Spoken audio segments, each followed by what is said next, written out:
Welcome to Marvelous Mother Tucker's Monday. Boy, do we have a treat for you. First of all, I do want to let everybody know that our friend Bill, Garden Guy Bill, does have a touch of a cold, okay?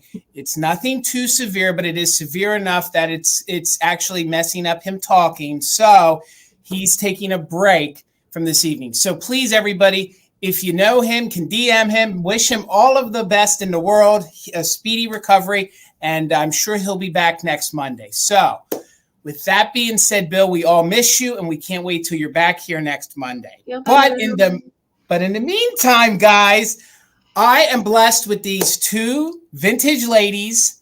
Thank you guys so much. It's not age-wise vintage, but vintage loving ladies is what I should say. We are vintage.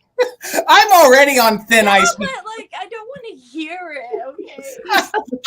I'm already on thin ice because apparently I'm a man and I don't listen or I don't read and I'm not hip and on things. So, it's typical me. So I'm sorry that you ladies are stuck with me, but I think we have a really epic sale in store for you guys tonight. If you are not familiar with everybody here on the screen, our mystery guest is the one, the only Ariana of the Withering Cottage. Thank you so much for jumping in with us. How are you doing, Ariana? I'm good. I feel a little bad. I feel like the anticipation has let a few people down, but it is me. It is me, but I'm doing good. Thank you for having me. I think it did nothing but boost the evening, so I don't feel that way at all. And we got the one, the only, our other guest, but now our co-host for the evening, the one, the only, Amy of Enamored. Amy, how are you? I am good. Recovered from our antique show over the weekend. So, yes, I'm happy to be back. Did it go good? What? How did you do? Did it go good? Yeah, it was good. It was busy all weekend. Last year we had a snowstorm during part of it. So it was gorgeous weather. So a lot of people came to the show. So yes, it was good. Did you see a lot of fans? Did a lot of friends show up? Yes, 12 people. Most from the Lurkers Lounge, truth be told, said hello. Okay. And Cindy from Mimi's Treasure Cottage came, and so did Lorianne Sugar Britches, and her husband Gino came to the show to say hi too. So that was fun. All right. Well, that one of these days, Amy, when you do an in-person show, I'm going to make sure I get there. I want to see your booth in person. We only do one a year, Jason, in March. Well, the two of you probably set up epic booths. Mine is probably not as epic as the two of yours will. I mean, I wish I could make it to Indiana to see your booth, Ariana, when you set up with Misty. I wish. No, again with the anticipation. Don't build it up, Jason. I think it's going to be good. She's not going to bring her pink Russian Santa to put on. One of these days. I know Jason's not coming. One of these days. Put a $5 ticket on it. That would hurt. That would hurt my feelings. Although then I would have to hunt down the person that bought it and try to barter and give them a little more for it. So, guys, we're going to say hello to everybody. Amy has graciously said she'll explain to us how the sale is going to work. Before we jump into it, please make sure you are subscribed to everybody's channels. We will put Ariana's links in as soon as this goes live. That way you can subscribe to her. Make sure to get all her information. So if you need to email her, from winning something from her, we just kept it out so that there was a surprise. But we'll put it in immediately after the sale goes into replay. And also, please make sure you give Amy a follow. Both of these ladies put out content. And of course, Ariana has a sale every single Tuesday. Amy has some more sales coming up that she's going to tell us about. We're excited for that. And again, as we go live, our official mod and bid ender is the one, the only Karen G. Thank you so much, Karen G. And we also have Kim Desert Gal, who is also going to be our backup bid ender for the evening. So I'm going to take a deep breath and we're going to say hello as quickly as we can, everybody. So hello, Colleen. She was waiting patiently. She was the first one here. So good to see you. Hello, Terry. We hope you are doing well. Followed by our friend Shannon. Good to see you, Shannon.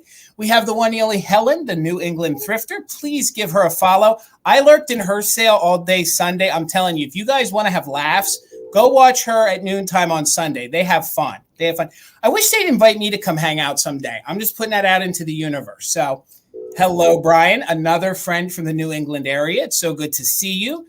There she is, Karen G, the official mod and bid ender. Thank you so much. Followed by our backup, which is Kim. Thank you so much, Kim. Kim, please put your links in to your eBay, to your Vamp. She is also a reseller, so please show her some support. We'd greatly appreciate that. Congratulations, sir. You hit 1,000. The one, the only, Gavin Grady Grupo Vintage Recordings. If you are not subscribed to him, please do. He has an epic YouTube channel, plays music on vinyl. He also shows support to the rest of the community. And again, sir, thank you for being so supportive of all of our channels. And we're so happy you hit 1,000. Congratulations, sir. Yes, congrats, Gavin. How are you, Tammy? So good to see you here tonight, followed by Deborah. It's so good to see you, Deborah. See who else is in here with us. Hello, Dawn. Welcome in. Good to see you. Hello, Patty Rose. How are you? It's good to see you, Patty Rose. There's my mother checking in. I love you, Mom. Hello. Good to see you. There's the one, the only, Freddie Fine. So good to see you. Make sure you follow her on Whatnot. She does pop-up Whatnot sales. So same name, same avatar there and over on the Instagram. So give her a follow. Hello, Maggie. It's so good to see you. It's good to see you here tonight. Let's see who else is in here. How are you, William? It is not Oprah, but Ariana said that she's going to give everybody cars. So I don't know what that's all about. I think she'll start with all of us first. And if there's any left, we'll spread them out to everybody else. So how are you, Terry? Cars. Yes, there we go. Little micro machine car. So there's Terry Tucker, our cousin. How are you? So good to see you. Followed by Sandy. Hello, Sandy. How are you, Laura? So good to see you here tonight. There she is, Karen Radford. So good to see you. Followed by our other friend, Karen Kennedy. Good to see you guys. Welcome in.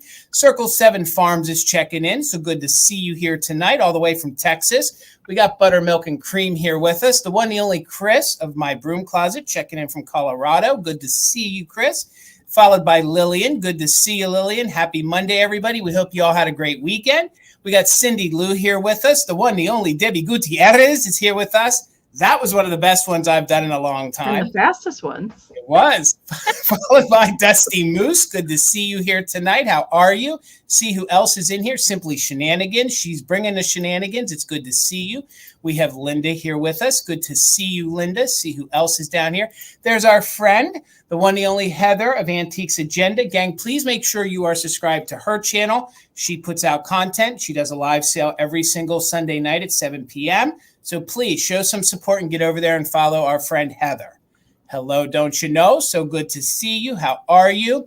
And hopefully I don't mess this up. Amy, can you help me with this one? Miss Whittle one.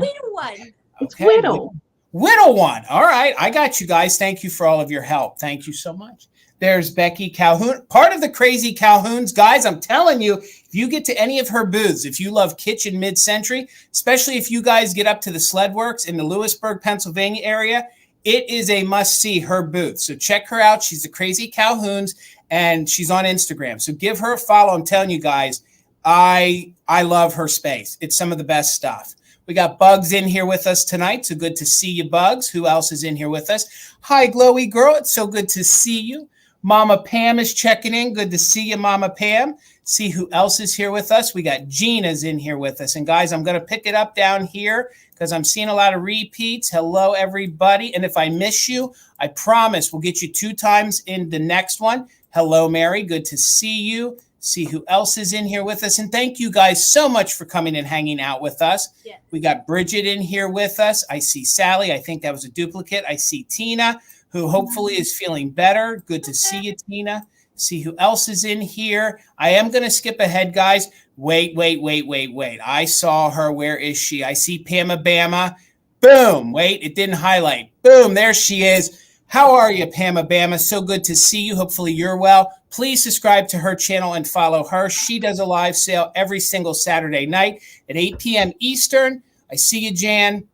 And we're down here to the bottom again with Tina. So, Amy, take it away. She's going to explain to us how the sale is going to work. Then we're going to jump right into it.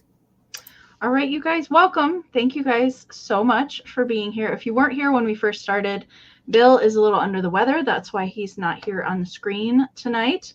So make sure and send him your healing wishes. We hope you feel better soon, Bill. Yes. All right. So we're going to get the show on the road. And we want to make sure you guys are in the best possible version of the chat before we start the sale. So always make sure that you're in live chat, all messages, not top chat. If you're in top chat, it's going to filter out some of the comments for you. You might miss a bid. So always check and make sure live chat, all messages. And then to combat the lag that we always experience here on YouTube, you can work on that while we're live here on the screen. You can exit out to refresh if you need to do that. But another option for you, you don't even have to leave. If you touch my head, you can see a little gear wheel icon pop up. If you tap on that, you can click on playback speed. And if you are experiencing any kind of lag, you can hit the 2x, 2 times the speed. If you're lagging at all, we're going to sound funny until you're caught up with us. You can do that at any point in time during the sale. And we do recommend that if you do plan on bidding on anything. If you're watching on a computer, it is going to be a little bit slower of an option for you versus computer or a tablet or a mobile device.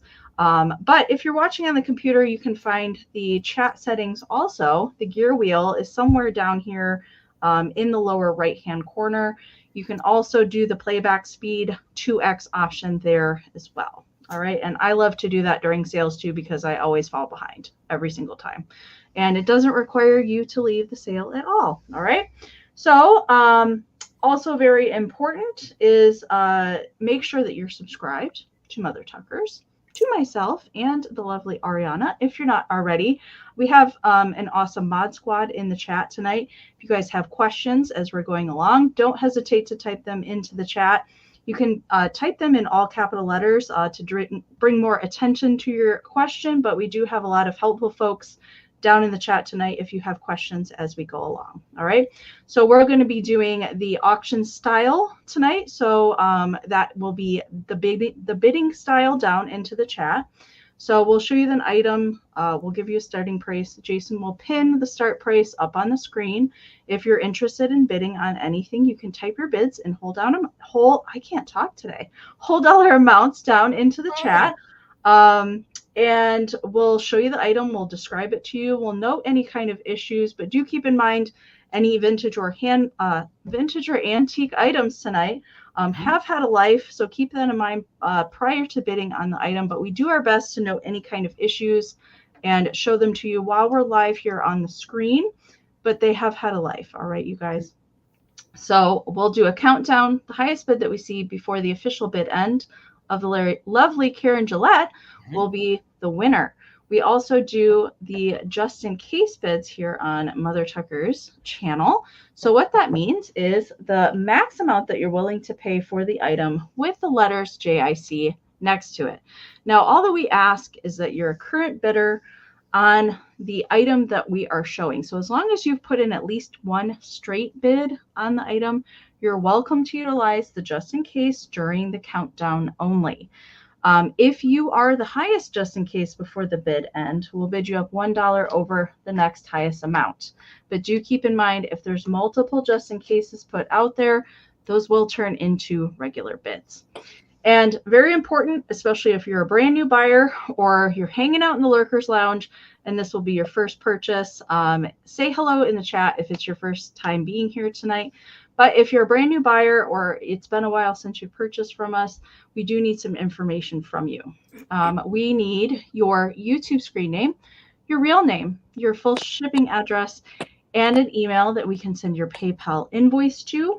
And if you don't have PayPal, that is okay. Send us an email with all of that same information.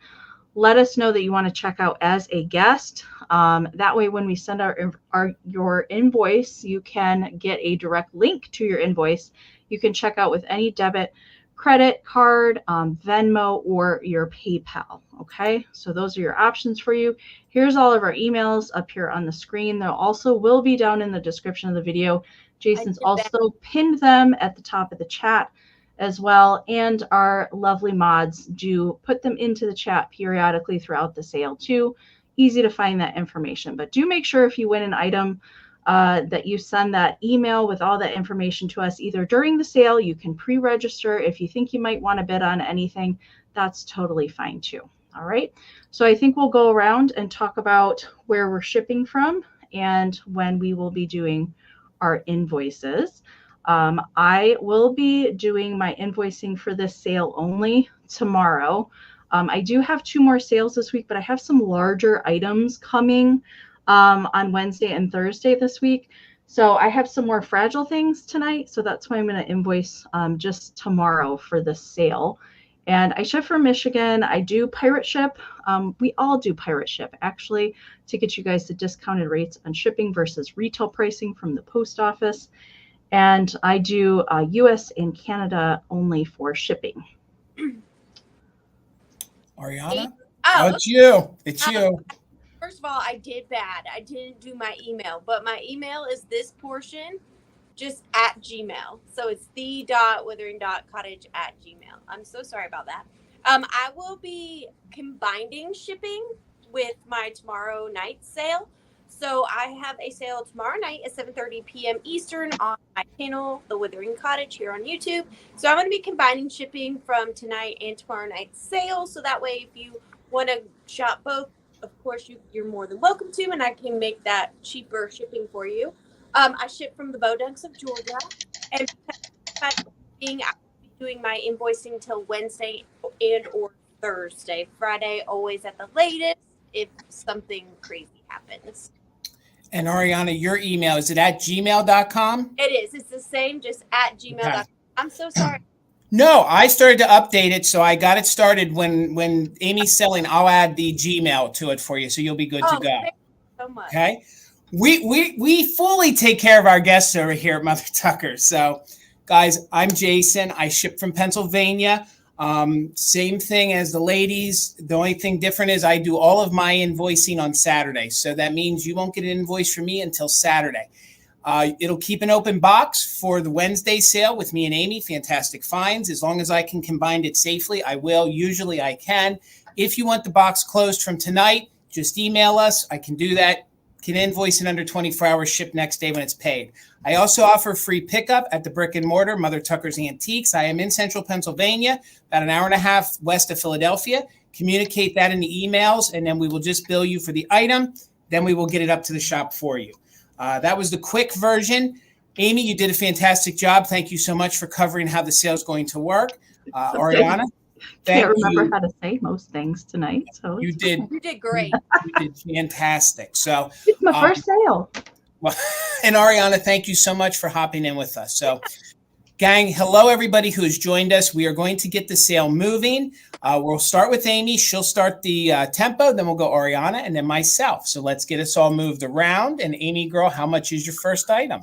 It's going to be $14. I did forget to mention that do keep in mind if you bid on things tonight that your bids are promises to pay for the items and follow through those.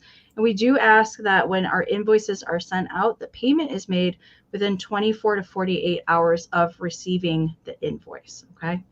All right. So $14, Jason, for my first item tonight. I do have quite a bit of Easter this evening, I will say. So we're going to start out with this guy tonight. And he's very, very cute. This is a little wind-up toy. It is made in Japan from the 60s, and he does work. So he's not fully metal. His feet are metal, and I will wind him up for you in a second. So he has metal feet, but the rest of him is a softer plastic. He's not quite blow mold plastic, but he's more of a squeak toy kind of rubberized plastic. The paint on him is really good. I love his cute little face. And there's the back side.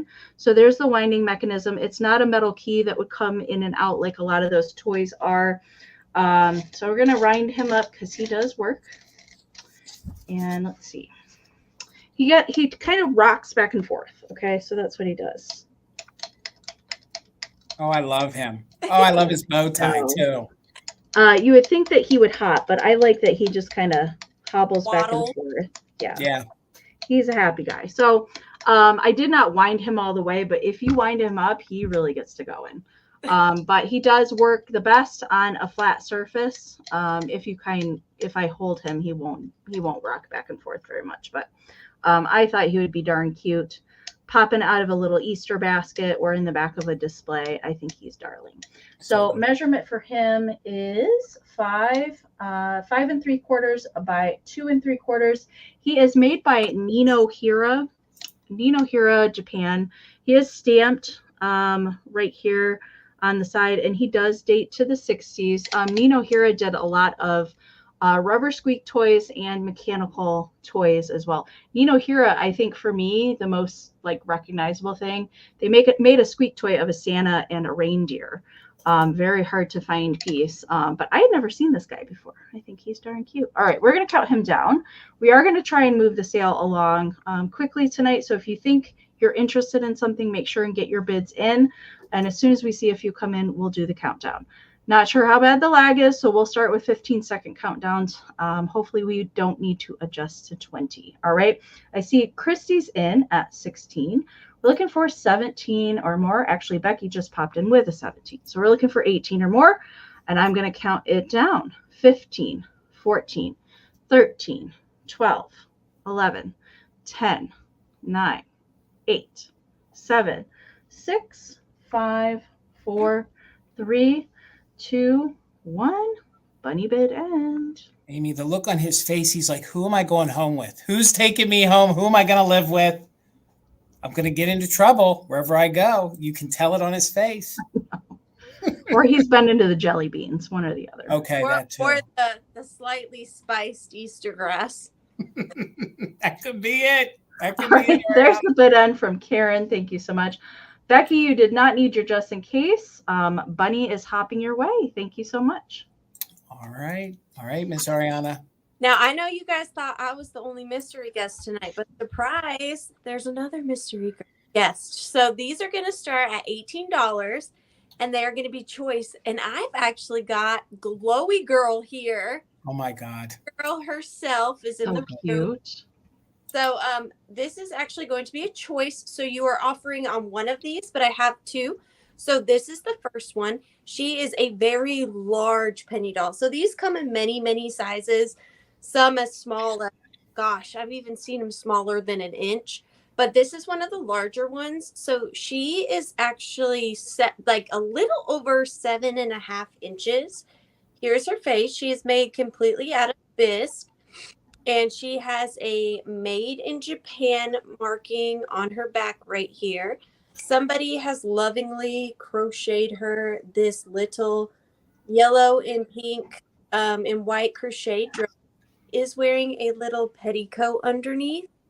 It is like a lovely cream color, and then it's got this gorgeous baby blue trim. And then the second petticoat has a pink trim with a mesh under it. And she is completely bisque, so she is fragile. She has her little, sorry, I didn't mean to cover your face, man.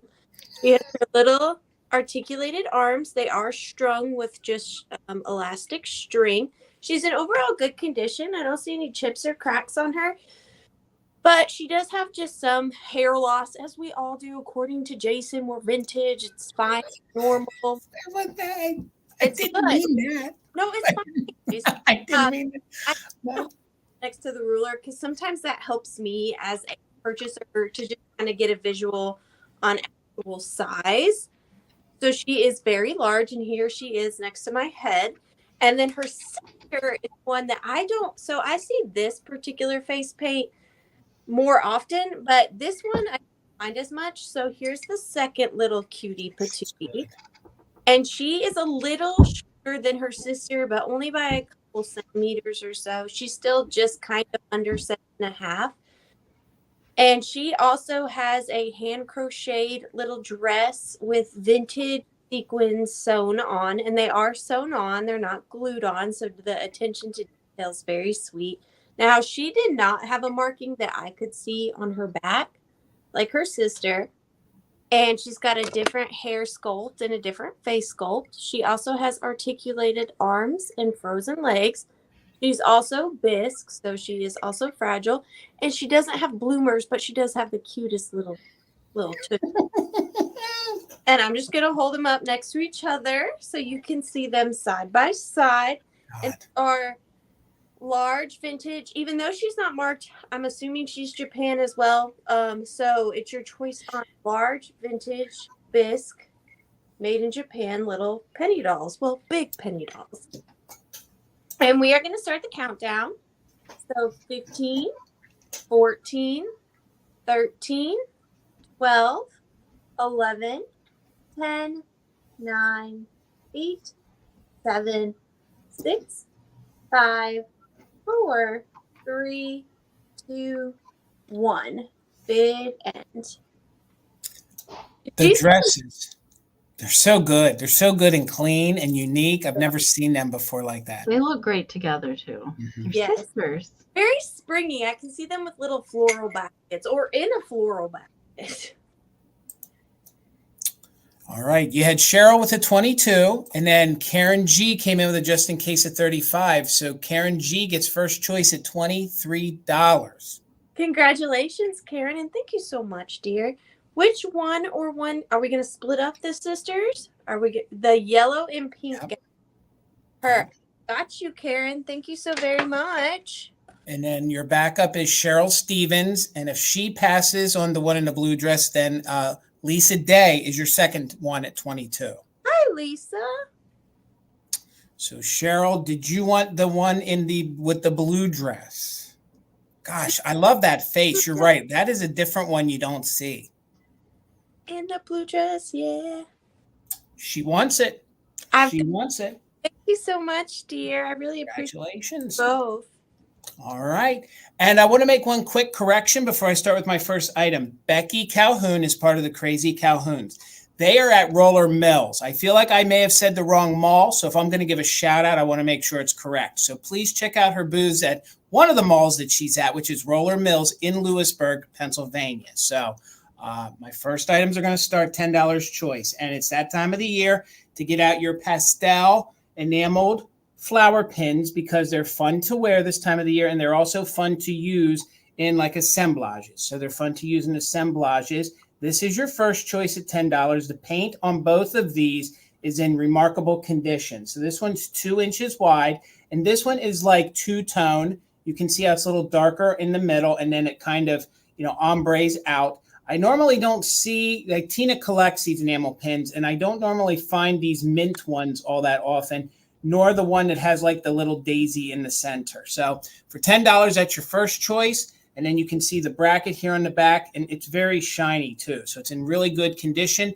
2 inches. And of course, these are fun to use in assemblages, hook them on ephemera, all sorts of different things. And this one is the larger one. This one has the curl. This one's a little larger, 2.5. And this one has the daisy-like effect in the center as well. It does have the curled petals. They're not accidentally, curled like that. They're meant to be like that. You can see there's no issues with the paint. Lisa, thank you so much. I see you in at 10. And this one is a little larger. So this one is in very good condition as well. There's no major chips to the paint, no other issues, but I think they both looked well together in case you wanted to maybe put them on something. I thought they both paired well. Wear one day, wear one the other. But again, these two colors I think look really good for spring and really good for Easter. So this one, like I said, is 2.5 inches. This one, the bracket is also painted. So it is enameled over with paint. So in very, very good condition. So Lisa has the bid in at 10. We're looking for 11 or more. Let's go ahead and count these down. Robin is in at 11. Thank you so much. Top bidder will get choice on either the yellow one or what I think is like a real minty, fresh looking one. The two look good together. So let's count it down, 12 or more, just in case for active bidders. 15, 14, 13, 12, 11, 10, 9, 8, 7, 6, 5, 4, 3, 2, 1. Bid end. I sort of like what Ariana does. She'll take one of the spikes. She'll put like a postcard. Then you can hang, some of your brooches on it. I think it would look really good if you did that with like an Easter postcard or something like that. You could use brooches in so many different ways. You're right. Didn't you also say something about a shower curtain? Didn't you use brooches? Well, I wouldn't recommend shower curtains just because of the moisture. But Right. room curtains, you do kind of like a cluster at the top corner and just cascade your favorite brooches down. Right.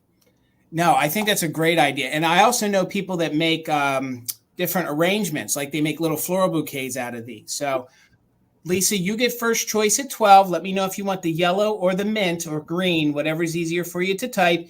You get first choice at $12, Lisa. Robin, you'll have backup at 11. And I think that's all that we had. So we'll just wait to see. Okay, they're both yours. Thank you so much. And congratulations. All right, Miss Amy. Lisa. I wouldn't be able to pick between the two because I like them both too. All right. $14, Jason. You got it. All right. I have a German papier-mâché egg up next. And I have not ever run across this one before with the mushroom on the front. And all of the Easter characters are there. We've got the bunny with the basket full of eggs and his snazzy pants going on. The bluebird on top of the mushroom. We've got a gal bunny that looks like she's doing a dance with a chicken. And we've got ladybug, beetle, and ant spectating at the bottom. Very interesting scene going on. It is the same on the backside. Now, this one is not a Western German. Okay, this is a made in Germany Democratic Republic. All right, so it does still have the printed paper liner. The older style eggs will say made in Western Germany, and this is made in German Democratic Republic. So this dates this egg to the 50s. All right, so not quite as old as the Western Germany ones, but really, really nice condition. Still has the lovely little petal liner in there. No staining, no smells or anything. Really, really nice condition. I love the print that they put in these eggs. It just makes me happy opening it. And I don't really see any major like tears or anything going on with the imagery on the egg or the seam. Really, really nice condition. It does measure 6 inches long. So that's the size there. And let me see. I see Miss Patty's in at 15. Linda's also in at 15. Hello, Gloria. And I see Melissa just popped in there at the bottom at a 16. So we're looking for 17 or more. I am going to count it down. So don't forget those just in cases if you're actively bidding. And we're going to do the countdown. 15, 14, 13, 12, 11, 10, 9, 8, 7, 6, 5, 4, 3, 2, 1. Bid end. I did not know that, Gavin. I don't think I've ever seen one of these eggs with a mushroom on it before. I hadn't either. It's really and good. They had 3 different eggs, and I couldn't decide. And I was like, well, I got to get the mushroom one because I've not seen that one. All right, there's the bid end from Karen. So Miss Patty Rose had a just in case of 23. Melissa had a just in case of 27. So Melissa is going to take it for 24. Congratulations. Thank you so much. Good score. Yay. All right, I have kind of a pricey item. I really try not to bring pricey items, but this one took me forever to find the pieces for. So this is going to start at $75, of course, if there's any interest. And I'm going to need the help of the chat and Jason and Amy because y'all know I'm terrible at glass. But I have a gorgeous Fenton. Oh my God. Now, Oh my God. know the name of this pattern, and I apologize. All of us have our little things. Glass is just not. It looks like Persian medallion. It is. Okay. It is. Yep. This is Persian medallion. It is. It is. It's good. It was made approximately The late 1970s into the early 1980s. That was the big era for what that. Jason said right there. Now I will tell you there's one tiny chip on the rim right there. You can see it's kind of shiny. There are just like some scuffs because it's matte glass, and I did not bring my magic eraser out here. If you guys don't know, my office is not in my house. I don't have running water out here, but I will clean off those little black scuffs you see that happen sometimes on matte glass. It is approximately, hold up, 7 inches tall. Now, let me tell you guys my favorite part of this. So when I found this, and I will say, a lot of times when I do see this fairy lamp, they are missing the insert. But after I've had this lamp for 2 years, it took me 2 years to find an insert. Now, the insert is not color matched to these two pieces, but most of the time this would have been clear anyways. But I found the most gorgeous colored fairy lamp insert that I've ever seen. I don't even know if they're something that you see a lot. It is that same color of Jason's brooch, that minty, kind of jadeite frosted green. So if you guys don't know, fairy lamp inserts just in and of themselves are very valuable little pieces. And this one is just so beautiful. Now, this one's not marked Fenton, but it does fit in there perfectly, and it's the same shape and size as a Fenton fairy lamp insert. But this right here is like the best piece to me. Here is the bottom. It is marked Fenton on the bottom. No chips or cracks on the ruffled base area. So you have the base and then the gorgeous, gorgeous minty fairy lamp insert. And if you have a collection of fairy lights, you can switch out your inserts to kind of change up the colors and style, styles of your fairy lamps. And then we have the beautiful top. So good. And that blue really pops that design. Some of these, depending the color, it mutes it a bit, but the blue is always so good at showing the pattern on it. Yeah, and I just love the blue with that pastel. But thank you, Patty. We're going to go ahead and start the countdown on this. So 15, 14, 13, 12, 11, 10, 9, 8, 7, 6, 5, 4, 3, 2, and 1. Bid end. This is amazing. I also gasped because of the way the color was. That center is amazing. It just looks so good. Oh my gosh. It took me 2 years to find. I was going to say, we all need to do a chat about fairy light parts, because I think maybe we could all help each other, because I have parts too. These inserts, they're elusive, I'm telling you. Impossible. They're impossible. If they were going to reproduce anything, they should reproduce those and sell them. All right, Patty for 75. Congratulations. Patty. Good score, Patty. It's going to go live with some other good Fenton. So, all right, $28 on my next item, and I'm calling this a twofer. So you're going to get a twofer. So because I know there's been a lot of popularity in these seed bead flowers, that was also what drew me to this, but also the planter. Now, these are in there pretty secure, okay? I don't know if they have them like cemented in or how they're in, but the new owner could take the flowers out if you want, but the flower arrangement is coming with the planter. So I think it kind of looks good with it. It is made in Taiwan. It is 1980s. It's Bisque. I couldn't find any other examples of this. It is like a little bunny, boy or girl, and it's next to this cracked egg, and it's in very good condition. So Melissa, thank you. I see you're 28. Still has its original 1980s made in Taiwan sticker on the bottom. It is Bisque, and it comes with this complete flower arrangement. So I've been feeling them to try to check. I almost feel like these are, they're the seed beads, and they feel kind of heavy. So I'm pretty doggone sure they are your little glass seed beads, with the little pearls on the inside. And you can see we have some of these other flowers, but you're getting the whole arrangement in here. Let me flip it around so you can see. They're very clean. And they have them in there with almost this, it's like styrofoam pellets that they put in kind of to be like faux pebbles on the inside. So very good condition, really cute, really different. The coloring's really good on the little boy or girl who's dressed up as the little Easter bunny. It kind of looks like a Playboy bunny to me too. It measures, let me give you the measurements on it. It's roughly about 4 inches tall. The planter is about 4 inches tall. But then when you add the flowers to it, it comes in at 6 inches. So 4 inches and then 6 inches with the flowers. And then it's roughly 4.5 inches across. It's about 4.5 inches across. So cute little blonde. Look at those cheeks with the blush. No damage to report. It does have both of its ears. So let's go ahead and do a countdown on this. I see Trendlin in at 30. We're looking for 31 or more. Hello, John. I saw you pop in there. Good to see you.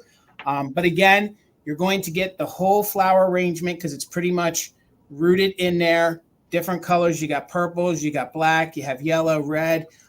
Really neat little grouping of flowers. So we're counting it down, 31 or more from 15, 14, 13, 12, 11, 10, 9, 8, 7, 6, 5, 4, 3, 2, 1. Bid end. OIM, John. Again, I haven't been able to find any of these, and I was really excited to find a twofer, not only an Easter planter, which I think is, I've never seen this one before, plus the seed bead flowers. I just think it's a cool twofer. And I'm sure somebody who is creative enough could pull them out. They were in there pretty good, and I think they look really good in there. I do too. So there's the bid end. Thank you so much. Patty had a 36, but Melissa had that just in case of 44. So for $37, congratulations, Melissa. It's heading your way. All right. I have a very needy queso this evening. He's very Hi, needy. buddy. All right. $12 choice, Jason. You got it. All right. So I'm going to show these first, and then I do have a photo that Jason will pop up here on the screen for more detail, but we'll see how the camera cooperates first. So I have a choice of Easter fairy or Easter pixie antique postcards. So these are the two that I have, and they are in very similar condition. So these are not in perfect shape. There is some bending on both of them, but I have never seen any postcards look like this before, so I had to get them both. These came from Iowa. Have not done the video for these yet, but the first one here, so the one that has the little Easter basket, has some little chicks, and they're helping the eggs in the little Easter basket. There's bending on the corners. It is not in perfect shape, but the imagery just got me. All right. And it says Easter greetings with best wishes. These are both Whitney made in Massachusetts, USA postcards. This one is postmarked 1917 on the back from Des Moines, Iowa. Des Moines. So yes, and this one does have the stamp on it. So that's the one with the basket and the chicks. So cute. The other one does not have a postmark, but it has been used on the back. That one is from William, it says at the bottom. And this one is the pixies or the fairies are riding on the bunny. Joyous Easter greetings by Bunny Swift I send. So cute. So you can see there is bending. There is wear on this one as well. So they're in like condition, I would say.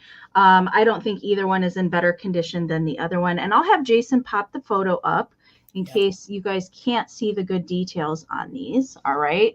So they are very, very adorable. Like I said, I've never seen Easter pixies or Easter fairies. Never ever seen these. So I hope you guys like them as much as me. So I'm going to do the countdown. This is for choice. The winner can take both, of course. And I see MJ just popped in with a 14. All right. So we're looking for 15 or more. Hello, Miss Kathleen. Good to see you here tonight. So we're going to do the countdown. We're looking for 15 or more on choice. 15, 14, 13, 12, 11, 10, 9, 8, 7, 6, 5, 4, 3, 2, 1. Bid end. Gosh, these are so good. We had an ephemera person in our store for years, and I never saw these kind of postcards before. Oh. And they're from my homeland. They are from your homeland, yes. The Withering Woman homeland of Des Moines, Iowa. Oh my God. All right. There's the bid end from Karen. All right. So just in case is in play there at the end. So both MJ and Naomi had a just in case of 17. Dusty Moose had a just in case of 24. So Michelle, you get first choice at 18. Let me know. We're going to call this one basket when we're going to call this one bunny. All right. You can take both two if you would like. And next choice will go to MJ, then Naomi. And then I can just watch the chat, you guys. Thank you so much. All right. We'll get you over here, Ariana. How much? $14, please, Bob. You got it. You guys know I love a grouping. I love a grouping. So I put together a grouping for you. This is a little Easter grouping that I have put together. So this is a vintage, possibly antique, little child's porcelain teacup. And it has got some adorable. Now, I don't know. I believe that the animals, the rooster and the chicken, whatnot, I believe that they're transfers. But the background and like these little vegetation plants are painted on. But I believe that the chicks and the rooster are actually transfers. There's no marking on the bottom other than the number 344, but it's in really good condition, no chips or cracks, and I love this little handle. And then we move on up here, and you have got a vintage little hanky in here. You're getting this, look at this little vintage wooden bunny, and he is actually a push pin. Oh my gosh. So he is a push pin. You can push him onto any of your styrofoam eggs or just anything you can stick with a needle. A little, what are those called? Yep. But he's in really good condition. I'm super surprised his ears have never been broken. Oh my word. He is handmade, and he's got like this little suspenders and just adorable. And then moving on, you've got a little Chalkware chick. So really good condition. The paint is in fabulous condition. And for it being Chalkware, I don't see any chips or color loss to it whatsoever. He's just a little sweet size. Of course, you can split these up. You do not have to keep them the way that I have them. And then moving on up, I'm including a little pick. And again, you can stick this in anything you have if you want to. But that is going with it as well. And then on here, we've got to kind of match the chick and the bunny in the cup. We have the Easter postcard from 1912. And it is from Atlanta, Georgia. So it says, Easter's greetings. And it's a little chick with a cracked egg and some maybe violets. And then it was posted on the back. And then I'm also giving you this little vintage rabbit flash card. And it just says rabbit on the back to kind of go with the whole chicken rabbit theme. But the good thing about this is you can take all of these pieces out and do whatever you want with them and reuse the pick for a different holiday or whatever it is you want to do. But yeah, and your vintage hanky. But we are going to start the countdown on this sweet little lot. You're getting 1, 2, 3, 4, 5, 6, 7 things.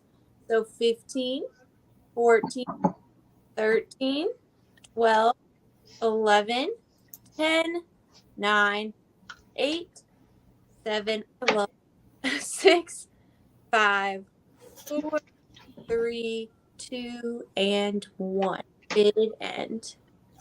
The ears on that wooden bunny, Ariana, you're right. Like they usually are broken off or repaired. Like he's just a happy little nugget.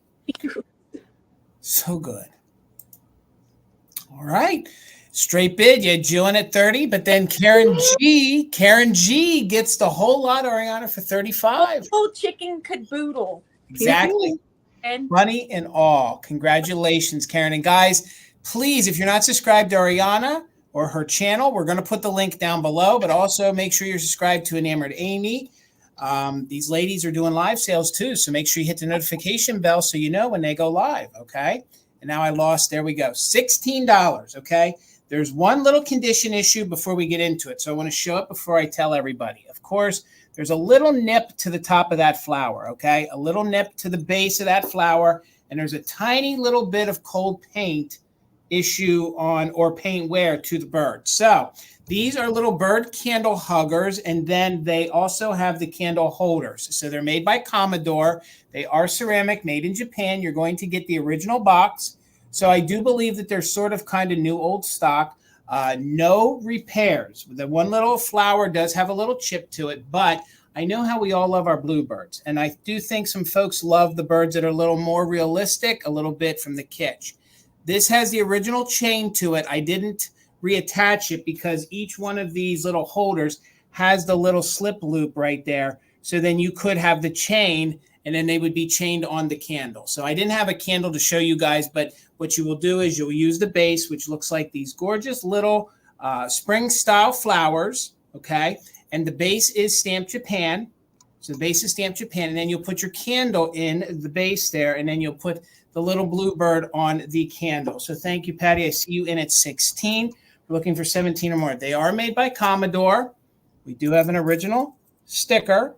And again, there's no damage to the birds, just a little bit of paint wear. And I believe that paint wear got scratched because they were poorly stored.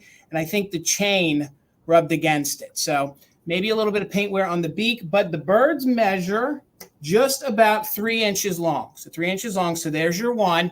And then he is marked Japan here on the bottom. That was your first one. And then here's your second one. He doesn't have any blue paint wear at all. He does not have a Commodore sticker, but is marked Japan. And they are both swooping kind of different ways. So they are swooping sort of different ways.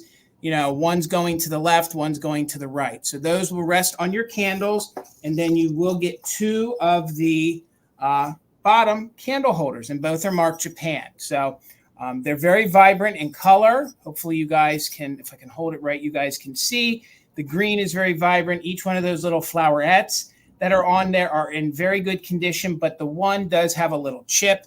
And the way it has a chip, I don't really think it's all that noticeable. So there is the one with the little boober on it, but I still think they display very nice. So let's go ahead and do a countdown. Again, you are going to get the box. They are made by Commodore, and you're going to get both bird candle huggers and both bases with the chain. So we're looking for 18 or more.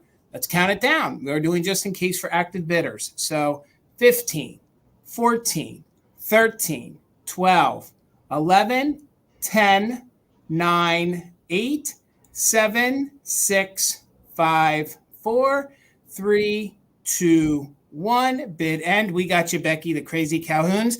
Hello, Tippy Winks. Good to see you. Please subscribe to her channel. If you guys are not, same exact name and little avatar there. So I see Patty had a just in case of 29. Lillian had a just in case of 22 right before that bid ends. So with Lillian's just in case and Patty's, Patty, congratulations. The bluebirds are yours for $23. Thank you so much. All right, Amy girl. All right, 24, Jason. You got it. All right, if you guys saw my video that came out on Sunday from Countryside Antique Mall, you will recognize these from the video. And I can say with much confidence, you guys know that I pretty much specialize in mid-century ceramics. I have never run across these in the wild before, and you won't find these online right now. These are very hard to find. Norcrest little ducky shakers in their cute flower hats and they're chonky ducks. I just love them. They're so, so cute. So I'm going to show you each one. Now they're molded the same way. There's not necessarily a girl duck and a boy duck like sometimes we see with the shaker sets. But they are the same mold, and then you can see the side profile there. It's so cute. So the hat is kind of a turquoisey blue, orange flower. No cold paint on these, so you don't have to worry about any of the paint going. There's no chips on these guys. Really, really nice condition. And they do have their stoppers. Both of them have their stoppers on the bottom. And there's really not any condition issues with these guys at all. They're very, very nice condition. All right. So you can see this one is exactly the same as the other one. So there would have been a foil sticker present at one point in time, no longer present. But the numbering there, if you're curious, you come across something in the wild, anything that has a mold number that always starts with an H, it's typically Norcrest, if you're curious. All right. So we got a 2-holer and a 3-holer on the top. So we don't have a mismatched pair. These guys were meant to be together. All right. So they measure 3 3/4 by 2.5. All right. There is, I see now in the light, there is just a little touch of crazing here on the little ducky butt here. Ariana, didn't you have a duck butt joke? Yeah. Why do ducks have feathers? What? Why do ducks have feathers? Why do ducks have feathers? To cover their butt quacks. Butt quacks. That's right. I remember. Hi-oh. It was a good one. But all right. So I see Kelly Wegman. Hello, Kelly. Is in at 30, and Buttermilk just popped in with a 31. So we're looking for 32 or more on the Norcrest Ducky Shakers. We're going to count them down. 15, 14, 13, 12, 11, 10, 9, 8, 7, 6, 5, 4, 3, 2, 1. Whack, whack. Bid end. Amy, Whack, whack. Amy, Yep. I know some salt and pepper shaker people, and they say they've never seen these before. So never, ever. I'll tell you what, Jason. They're good, Amy. They're good. I know. They were a surprise find. All right. There is the bid end from Miss Karen. Thank you so much. All right. So just in case is in play. Nikki had a just in case of 44, but Kelly had a just in case of 50. And Nikki, your straight bid of 50 came in after the bid end. So Kelly, you're going to take these for 45. Congratulations. Thank you so much. They're so cute. All right, Ariana. I have a choice round starting at $18, and I apologize in advance to Jason and Amy because these are going to take me a minute to get through, but I will try to do them in a timely manner. No worries. We are doing a choice between two adult vintage themed Easter baskets. Ooh. So start with this one. This one I'm calling the child's Easter basket. So you are getting the basket as well. So nice little wicker basket. So inside this one, you are getting a pair of bronzed baby shoes, but they are actually blue bronze, and they have little jingle bells on them. So cute. These are great for an assemblage or just as a little decor piece. So you're getting those. You're also getting this little vintage wind up Humpty Dumpty toy. So you wind him up and he walks, and he's just this little Humpty Dumpty guy, really fun for Easter. And then in true Withering Cottage form, we have to have two very old children's toy plates. So we have this one. It's very worn and weathered, but I love it. It's this little boy eating apples. And then we have this one, which is kind of like children just playing with a cat and a dog in front of a pond with a tree. So you're getting those. You're getting this adorable earlier because she's composite and she has jointed arms and jointed feet. A storybook doll, and this is Goldilocks. Oh my God. Goldilocks, and she has her original little bow and the safety pin closure on the back of her dress and her original little name tag on her wrist. And she is your version because she has the articulated arms and legs, and she is composite, not plastic. She's very clean. You are getting a vintage hanky. Oh my gosh. And that's this a neat one. A really sweet little vintage baby wrestle. Good. Anthropomorphic ball. A bunny pull toy who's also been eating the spicy Easter grass. And he is wooden. And then as the Easter grass, we have this really sweet little child's apron that says Dreamboat all over it. And it does have some discoloration, but that's how I like my things. So you're getting the apron, the bunny pull toy, the storybook doll, the little baby shoes, the wind-up Humpty Dumpty, the vintage hanky, the rattle, and the two vintage plates. So that's the toy one, and you're getting the basket. And then this one I'm calling Victorian. So in this basket here, you're getting this lovely footed little basket. And this one is coming with this gorgeous vintage chocolates box. It's good. And it is Franz Fuller from New York. Just really lovely. Would be great for Valentine's Day, Easter, just spring in general. It is an older one. Here's the back. And then you're getting a goose, a flocked feathered goose. God. Okay. Good. I'm so sorry. I'm trying to hurry. Take your time. You're fine. You're getting 3 pieces of Victorian ephemera. It's good. The little girl and her dog. I would like either one of these baskets. As an adult piece. Yeah. Be a great gift. Yeah. This is also an earlier Nancy Ann doll. She is with her bonnet, and she is missing half of her tag, and she does not have articulated feet. She only has articulated arms, but she's very clean. You are also getting this craft piece that somebody put together way back when. It is a Victorian piece of ephemera in a like rattan styled frame, very primitively made, but really sweet, and it is ready to hang. And then last but not least, you are getting this amazing cut of fabric, and it has all of these gorgeous colors and scenes on them. Oh, so good. And it's pretty large. You're getting a lot folded up. This is half, so you're getting all of that fabric as your Easter grass, and that is the Victorian Easter basket. And then we are going to start the countdown. I'll hold them up so that you can see them both.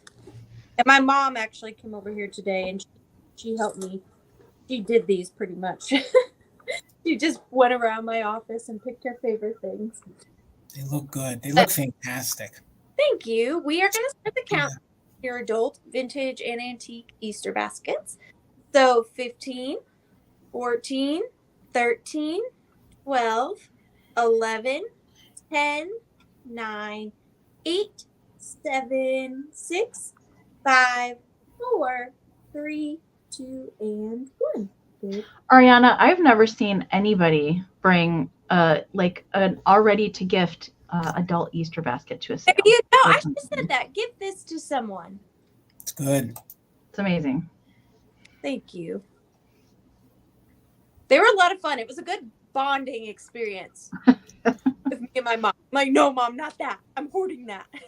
All right, Ariana, you had a couple just in cases, but the 2 top ones, you had Sherry and at 54, but Patty Rose had a just in case of 78. So for 55, Patty Rose gets first choice. Whichever. Which one? This always makes me so nervous because I hope the second person wants the second basket. I always hope it works out really well. I get nervous though. She wants the one with Humpty Dumpty. Yep. Got it. Thank you so much, Patty.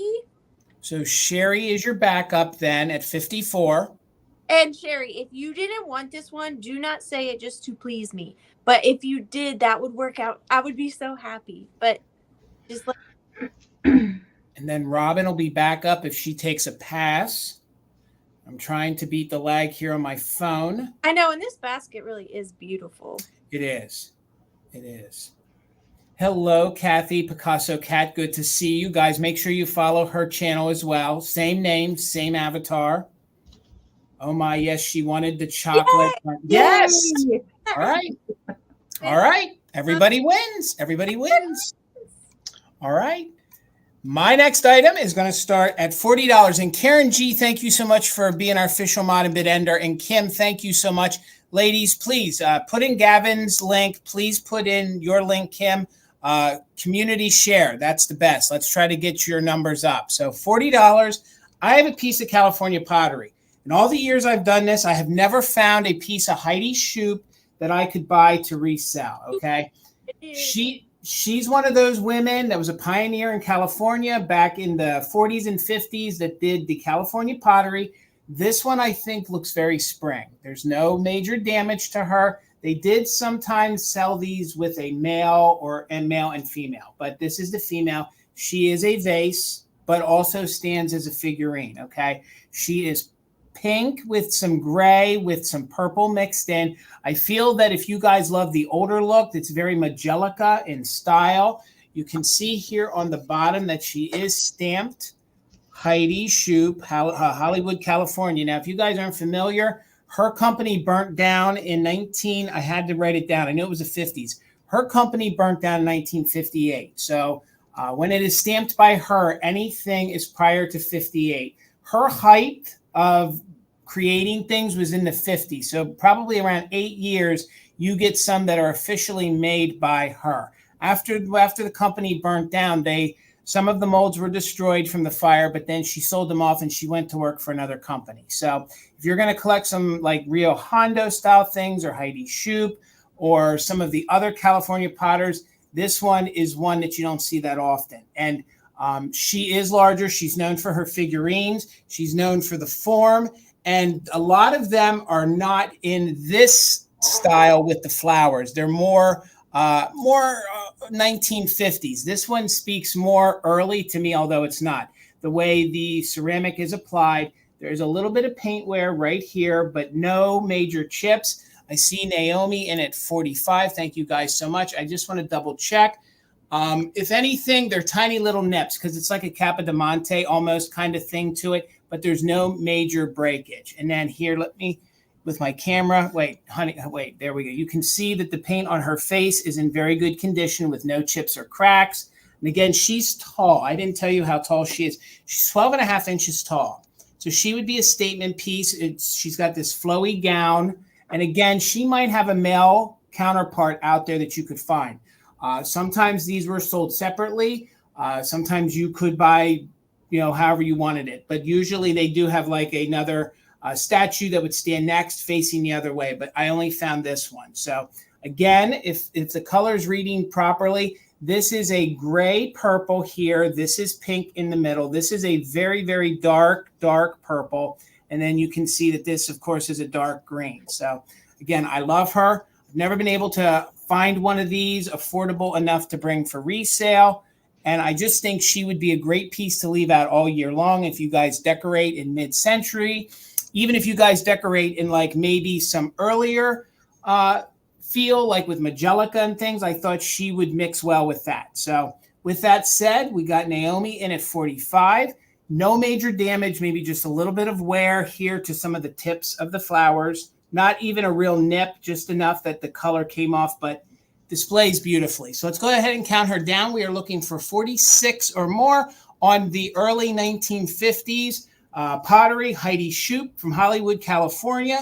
Counting it down from 15, 14, 13, 12, 11, 10, 9, 8, 7, 6, 5, 4, 3, 2, 1. Bid end. And if you guys look online, the pinks and these grays and the purples, you don't see a lot of it. A lot of it sometimes is black and white and, darker colors. Not a lot of this muted watercolor style, I guess, is what I'm looking for. So thank you all for the bids. We got Smalls in with a straight bid of 59. And again, it's a large, gorgeous piece. There's the bid end. Brian, I'm so sorry your 60 came in right after the bid end, but with everybody's bids, Smalls, congratulations. She's gorgeous. She's coming to you for $59. Thank you so much, guys. Heidi Scho is not easy to find. I've only seen one head vase in the past year and a half. So yeah.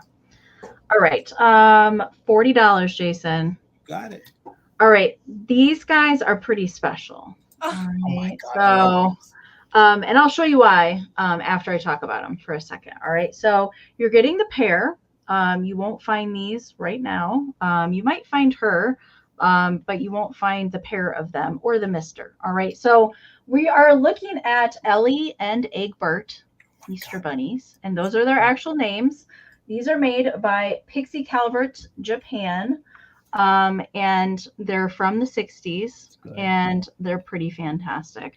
I've had these a couple years. I had them out in my display. I'm passing them on now for somebody else that loves the kitschy Easter. All right. So I'm going to show you each one individually, and then I'll show you what's special about them. All right. So we have Ellie. Isn't she cute? She does have her original little Mille-Marie flower that she's holding in her hand. Now there is wire armature in the ears and in the arms, so you can kind of pose them how you want. I kind of pose them so the mister's arm can just kind of tuck into hers. All right. But you can totally change that up. Now I will say there's a little discoloration, and that's from the glue. And that usually happens with these pieces. So it is stockinette that is hand painted for the face.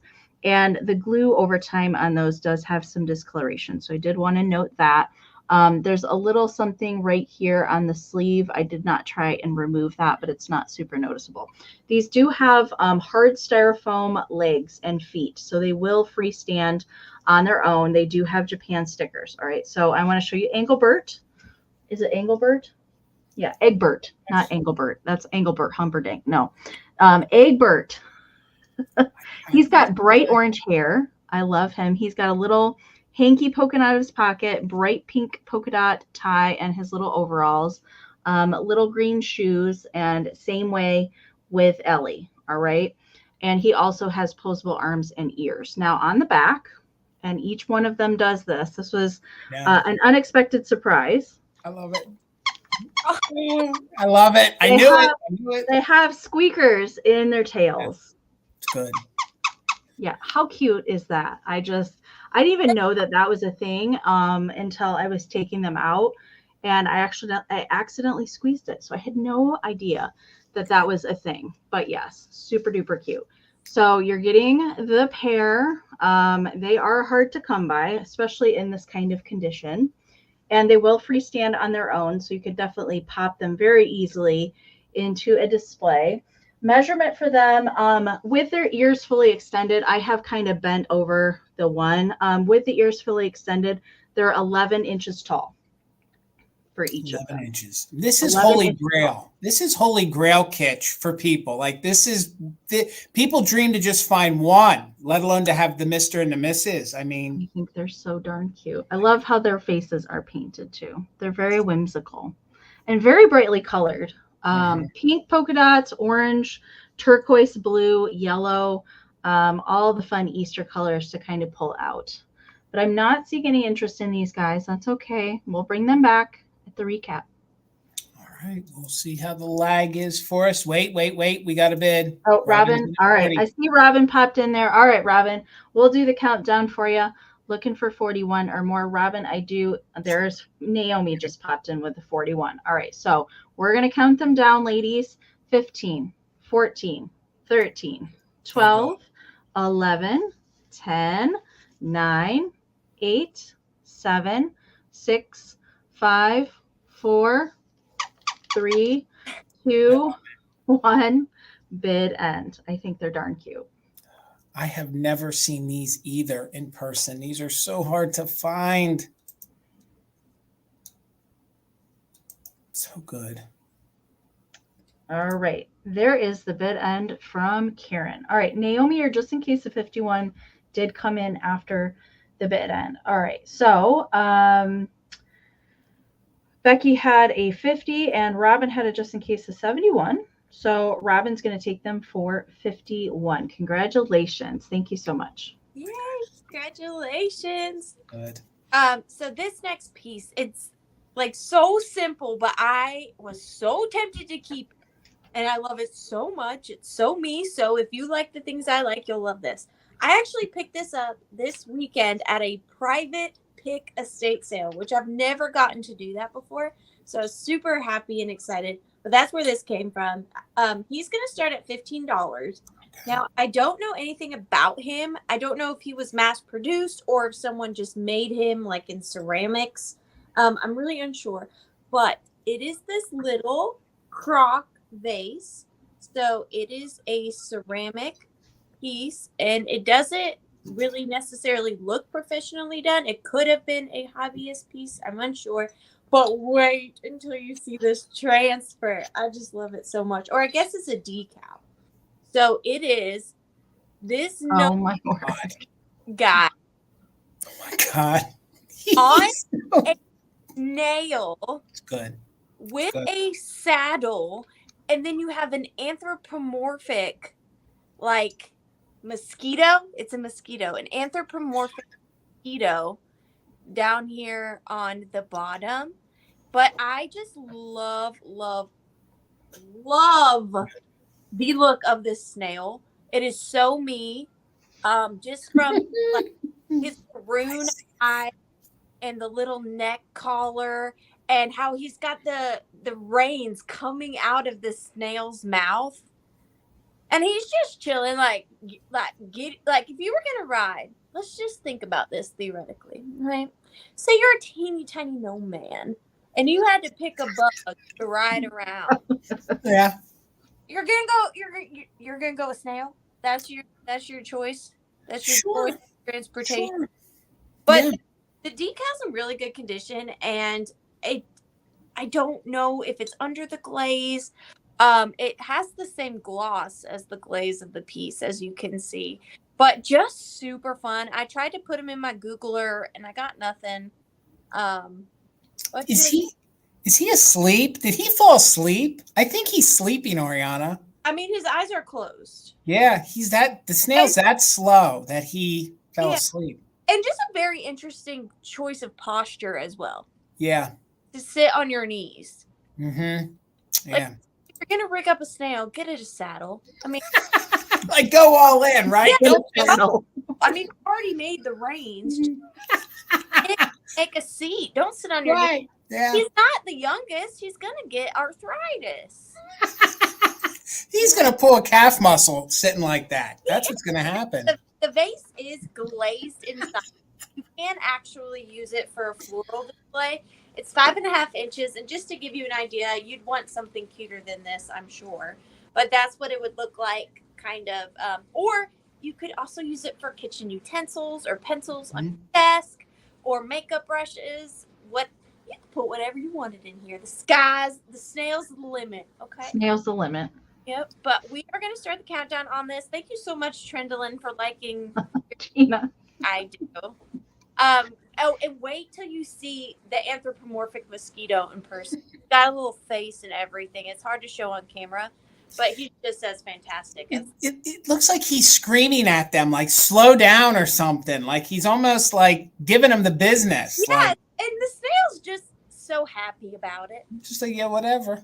Yeah. Whatever, buddy. Buzz off, whatever. Yeah. Well, we're going to start the countdown. Loved it so much. So 15, 14, 13, 12, 11, 10, 9, 8, 7, 6, 5, 4, 3, 2, and 1. Bid end. Dusty, I'm actually wearing a vintage nightgown. I like to wear vintage nightgowns as dresses and shirts. And then I love the collar on that. I just put a brooch in the center, but it's actually a nightgown. I like what Sandy said. That little gnome was actually 20 when he left home and aged. Yeah. Yeah.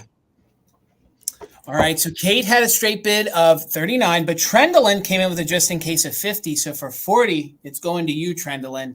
Congratulations. Trendolyn, for being That's amazing. Here it is, me. It's good. And Sandy, hello. Please make sure you guys are following Sandy Spiff 50 Vintage. She has a great YouTube channel, so please make sure you follow her as well. Guys, I am excited and anxious all at the same time to offer this next item. It's going to start at $45.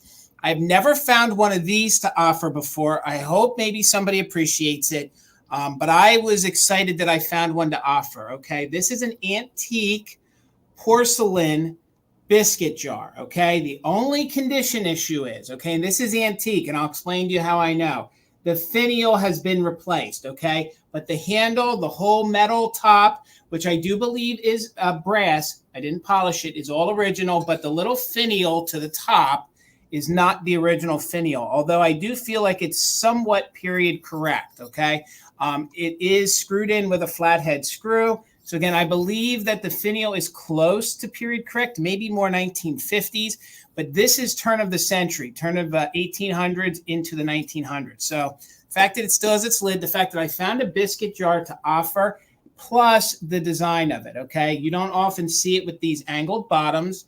Let me show you the maker's mark here. I want to show you guys the maker's mark on the bottom. I knew I'd show it to you upside down. So there it is upside. There it is right side up. The company is, let me make sure I did extensive notes on this because I wanted to make sure. This is W.R. Carlton Ware, okay? This stamp on the bottom in blue means that this piece was produced between 1894 in 1926. Okay, so it was somewhere between that time frame. So Patty, thank you. I see you in at 45. Also, there is a stamp on the brass rim, if I can find it, which shows that it is the original brass lid to it, okay? And the brass lid wraps around the inside of the porcelain biscuit jar.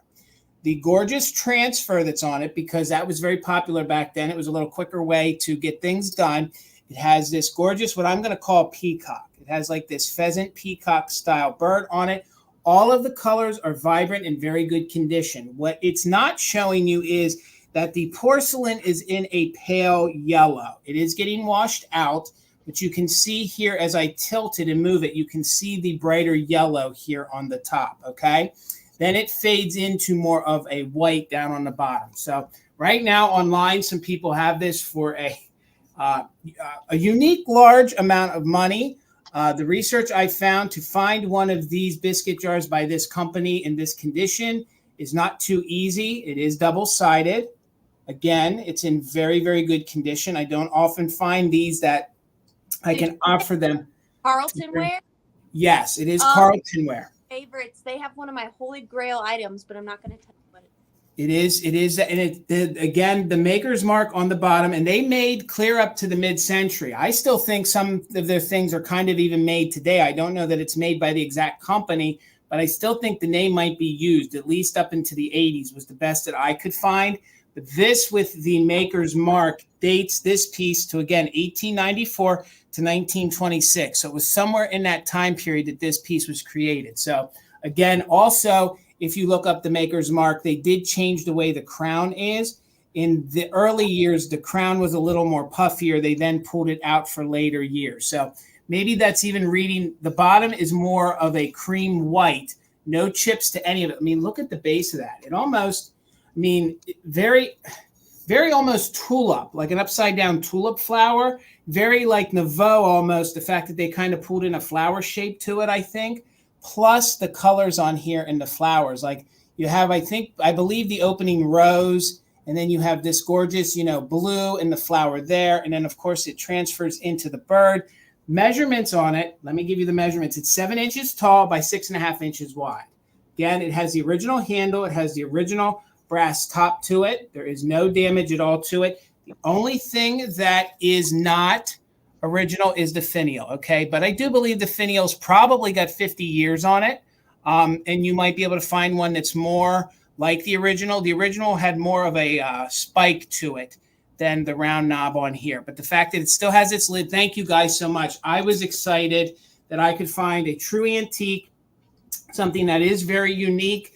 I don't think you can just go anywhere online and find one of these. And the fact that I found it at a price that I think was reasonable to bring to a live sale and offer it up. Plus, again, I don't get to find biscuit jars that often. I don't know, Amy, Ariana, I see them, but I can't buy them. I see them, but they're, in a locked case.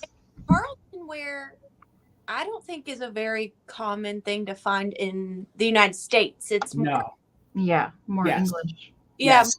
England. You find it a lot more in England. So, because I just don't think that they sent it over here. It had to have been purchased. Yes. Probably in the time where you can go online shopping. Yes, you're right. And I should have explained that more, Ariana. You're right. And the one that is online right now, it is, I think, in England. It's in the UK. It is in the UK. So again, yes, I should have said, I was so excited to bring it. It is English pottery is what it is. It's English porcelain is what it is. So again, it's in very good condition. And this is somewhere between the turn of the century. The only thing is full transparency. The finial is not the original one. Everything else is, and there's no damage. So let's go ahead and count this down. We're in at 50 with wings. We are doing just in case on the antique biscuit jar. I just think it's great for spring, great for all year. So counting down 51 or more, 15, 14, 13, 12, 11, 10, 9, 8, 7, 6, 5, 4, 3, 2, 1. Bid end. I got so nervous, but I was so excited to bring this. There might be a little bend in here because this is soft, but it's still all intact and it's in super good condition. I close. Love it. I love it. Guys, thank you so much for all the interest. I see the bid end coming in from Karen. So Robin had it just in case, and then Patty had it just in case. So Patty, congratulations. It's coming to you for 101. Thank you guys so much. Thank you so much. Amazing piece. All right. $30, Jason. Okay. All right. So I have maybe the kitschiest Easter plush I have ever come across. And I think he's pretty darn special.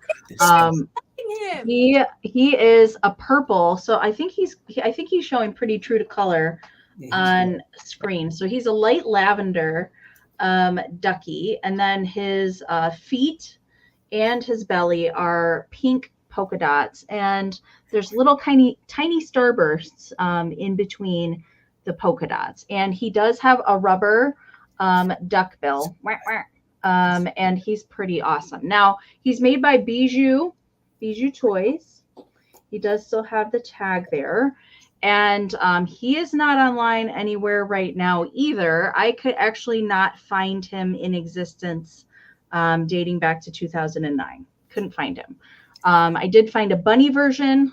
Probably was a friend that came out at the same time, but I couldn't find the duck. Now, I will say there is some discoloration here, again, from the glue. With age, they do tend to do that, especially on the felt. So he has a little felt beret, and it's got the little tail coming out of the back with a little pom-pom on the top. Now, check this out. Pink eyelashes and pink eyes. Both of the eyelashes are still there and intact. I love the pink eyelashes. Now, he didn't have a bow when I originally found him. I just thought he needed a little something, something. So I have added a yellow satin bow around his neck. And there's just like slight, I think this is just with age. Like it's not stained or anything. It's just a little bit of not probably as bright white as it once used to be. The only kind of like discoloration is kind of like back here on the back of the hand, but the fur is really nice and soft, and he's got some duck buns going on back there. Ducky does some squats, but he's in really nice shape. I think somebody loved him and kept him in good condition. Now he does have little seams in his legs, so you can kind of set him, if you will, but he kind of needs something to lean up against, maybe a chair or a shelf. Or on a little bedscape if you do kind of an Easter or spring. I think he could work into springtime, not necessarily Easter all the way, but he's a dapper dude in his beret. Now, he does measure 14.5 inches from top to feet and 9.5 wide for his little hug stance. All right. So I see buttermilk and creams at 30. Thank you so much. He must be French. Oui, Gavin. I am a French duck. We're going to count him down, looking for 31 or more. 15, 14, 13, 12, 11, 10, 9, 8, 7, 6, 5, 4, 3, 2, 1. Wah, wah. Bid end. Amy, if you believe in reincarnation, I want to come back as this duck or a pink Harold Gale Santa Claus. One of the two. Boy, that's a tough choice. One of the two. I'd be good with both. But I could see you rocking this yellow beret. I could. I like him. He's a dapper dude. Come back as like a flower frog. Oh my gosh. All right, there's the bid end from Karen. Thank you so much. All right, so Becky had a just in case of 45. Miss Trendlin, I didn't see a straight bid from you, honey. I didn't see one. I'm so sorry. No, all right. Becky, you didn't need your just in case in that instance. So Ducky friend is coming to you for 35. Congratulations. Thank you so much. So good. All right. Miss Ariana. All right. My next little grouping is going to start at $16, please, Jason. Okay.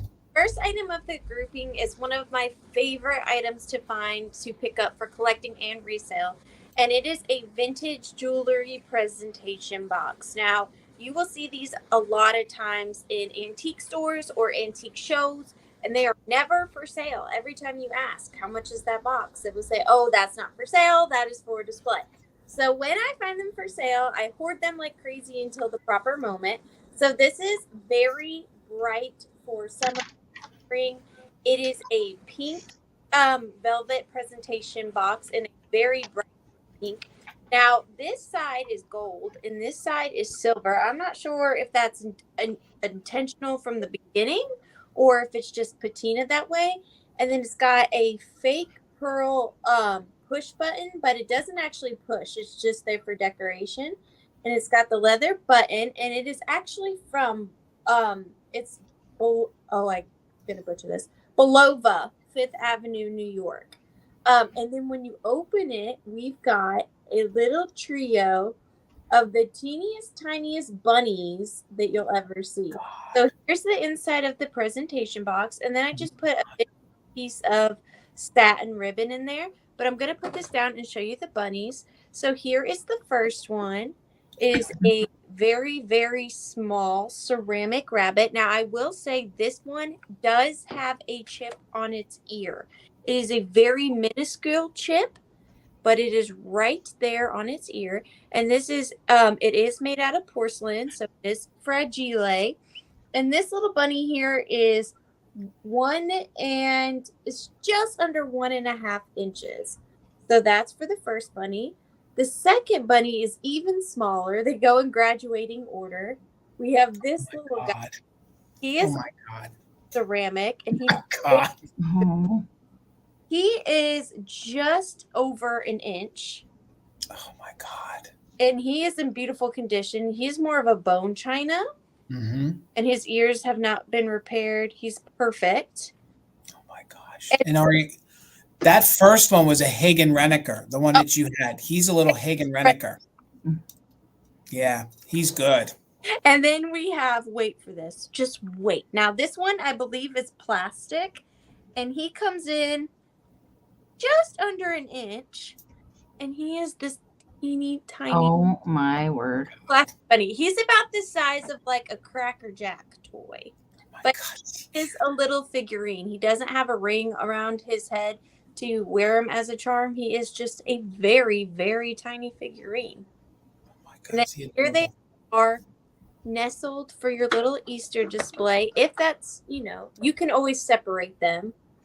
But here they are all together in the Belova presentation box. And we are going to start the countdown on the lot of 3 bunnies and the presentation box. So 15, 14, 13, 12. I think he's my favorite. 11, 10, 9, 8, 7, 6, 5, 4, 3, 2, and 1 bid end. Oh my gosh. Those tiny ones are so great to pop in a little assemblage or a little something that I have ever seen. So good. And even though it's so small, it's so detailed. He's holding a teeny tiny egg. Oh, I didn't even see the egg. Oh my God. And painted eyes, like it's just still so. All right, so with straight bids, it's going to Sandy Spiff 50 Vintage, which is Sandy. So Sandy won it for $36. Congratulations, Sandy, and thank you so much. Guys, thank you so much for hanging out with us. If you are not subscribed to Ariana's channel, please do so. We will put the link in after this goes into replay. Also, make sure you're following Enamor Amie. Both these ladies put out content, and they both host live sales, so please make sure you're following them. $40, and this was kind of one of the flagship things that Fenton did in the 1980s. So it's kind of they pulled a couple different things together. So first of all, we have this gorgeous for $40. It's a gorgeous Fenton silver crest. There seems like there's a little bit of dirt on the inside. I'll try to clean that. I tried to get down in there. It was a little dirty, but there's a little speck you can see right there. But 1980s Fenton, this is a silver crest ruffled vase. Then it is in the Spanish lace. So you have not only, so you could have gotten this vase back in the day just in the silver crest or the Spanish lace. But this one I think is great for spring and Easter because it's the hand-painted one with all these little teeny tiny hand-painted violets all over it. So it's a gorgeous vase. I think it would look great as a centerpiece on your table. Again, to get all 3, it's also hand-signed by by the artist, and I'm never good at figuring out who that is. I think it's S by S, whomever that is. I know it's not a Fenton, but it's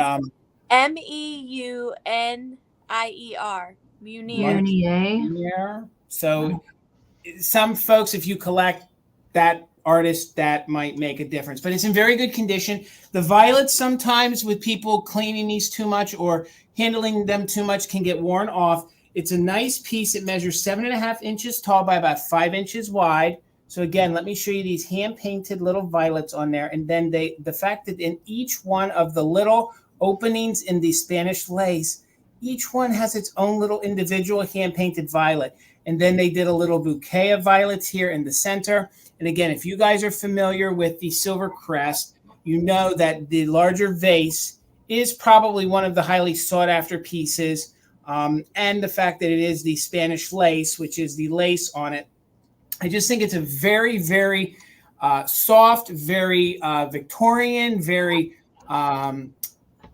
just an overall nice piece for you guys to use this time of the year. And you could leave it out all year long, and it pairs well with the Westmoreland hand-painted pieces too. And again, these little tiny violets, each one is individually painted. Then you can see there's no damage at all to the Silver Crest here in the crimping or the ruffling on the top. And again, it measures about 7.5 by 5 across. I feel like it's getting washed out when I pull it away. But these pieces, they did a series of them, so you can get all sorts of different pieces. This one seems to be one of the more expensive ones. I have not been able to sell this one before. I did have a covered compote once to sell, but you can get bells, you can get other little pieces of this. And again, usually when I find it, it does have wear to the flowers, but this one has absolutely no wear to the bottom. And again, I think if I can get the light to catch it, it is stamped Fenton right here. So it is stamped Fenton right there off to the side. So again, it's a gorgeous piece of Silver Crest.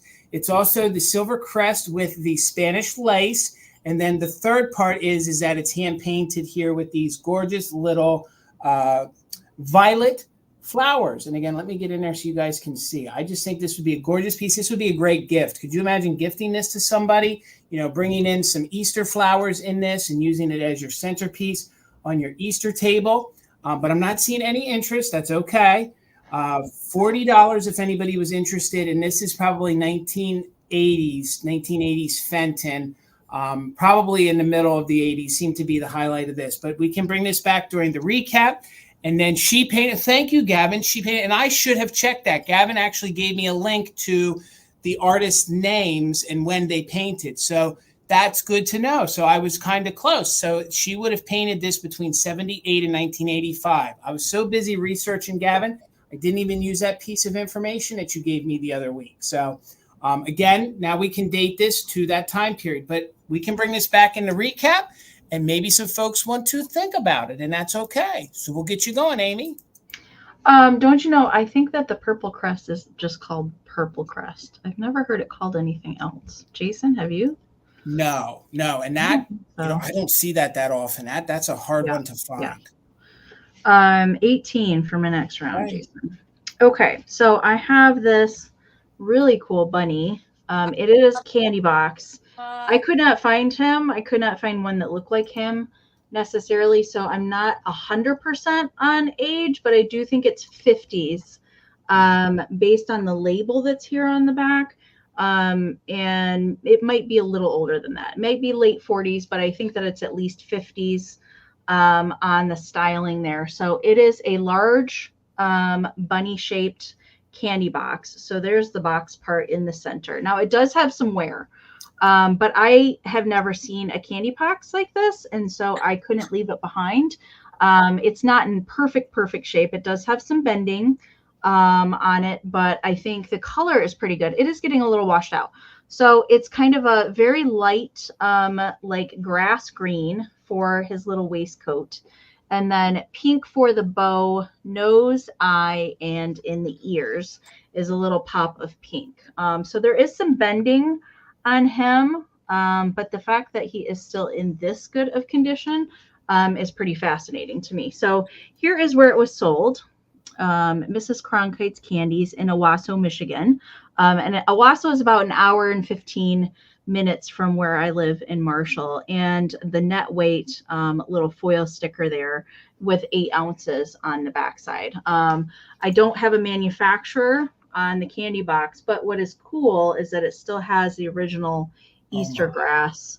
I thought that was a surprise when I got it home, because it was tied with some twine. And then I cut that off and discovered that the original Easter grass was still in there. So I left it. But the box, I mean, on the inside, it's okay condition. There's some spotting in there. So it will freestand. So it's flat on the bottom, so it will stand upright on its own. You don't really have to lean it against anything. Measurement for it is 12 inches tall and 6 1/4 at the widest part. All right. So I think he's pretty cool. He reminds me of Ariana too. Hop, hop, hop. Oh, I love him. I know, he's really cute. All right, so I see Dusty's in at 20. Thank you so much. So we're looking for 21 on Mr. Bunny. We're going to count him down so we can keep it moving. 15, 14, 13, 12, 11, 10, 9, 8, 7, 6, 5, 4, 3, 2, 1. Bunny bid end. Bunny bid end. He's got, his look is just cute yet mischievous enough that you don't know. I know which way it's going. All right, so some just in cases in play. There is Karen's bid end. So Sherry had a just in case of 25. Dusty Moose a just in case of 28. But Mary Beth came in there with a just in case of 33. So Mary Beth, you will win the bunny for 29. Congratulations, Mary Beth. It might have been a while since you've bought anything from me. Do make sure and email me your information just so I can find it. Thank you so much. All right. I don't apologize. I keep getting up. I thought I grabbed 13 items. I only grabbed 12. So I keep getting up when I can to try to see if I can't see what I'm going to grab. But I know what it is, so I should only have to get up one more time. Fingers crossed. But this next little item is going to start off at $15, and he's in my personal collection. These are one of my favorite squeakers, that were ever made. So starting at $15, I have got this adorable 1956 Dreamland squeaker. Now, this has hardened, but in the most perfect way. So it does no longer squeak. It is solid. It is solid plastic, but luckily it didn't crinkle in on itself. It just turned into a figurine, perfect to stick into your Easter display. So it is this little, I'm going to say boy or girl, dressed up in an Easter bunny costume. Like I said, it is hard plastic. It is my favorite, muted Band-Aid colored pink. It's my favorite color other than just boring old white. I did add a vintage ribbon in the same color around her neck. And then, are you ready? This is my favorite part about these squeakers. Peekaboo. Yeah. Yeah. So they're butt flat pajamas. And there are little buttons going down his back.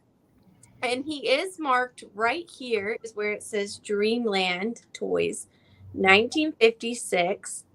And he or she is just so adorable to pop into your Easter display. He is 6 1/4 inches, has a lot of his original face paint left. It was an exaggerated blushing, but I kind of like it, especially since the rest of him is all very muted.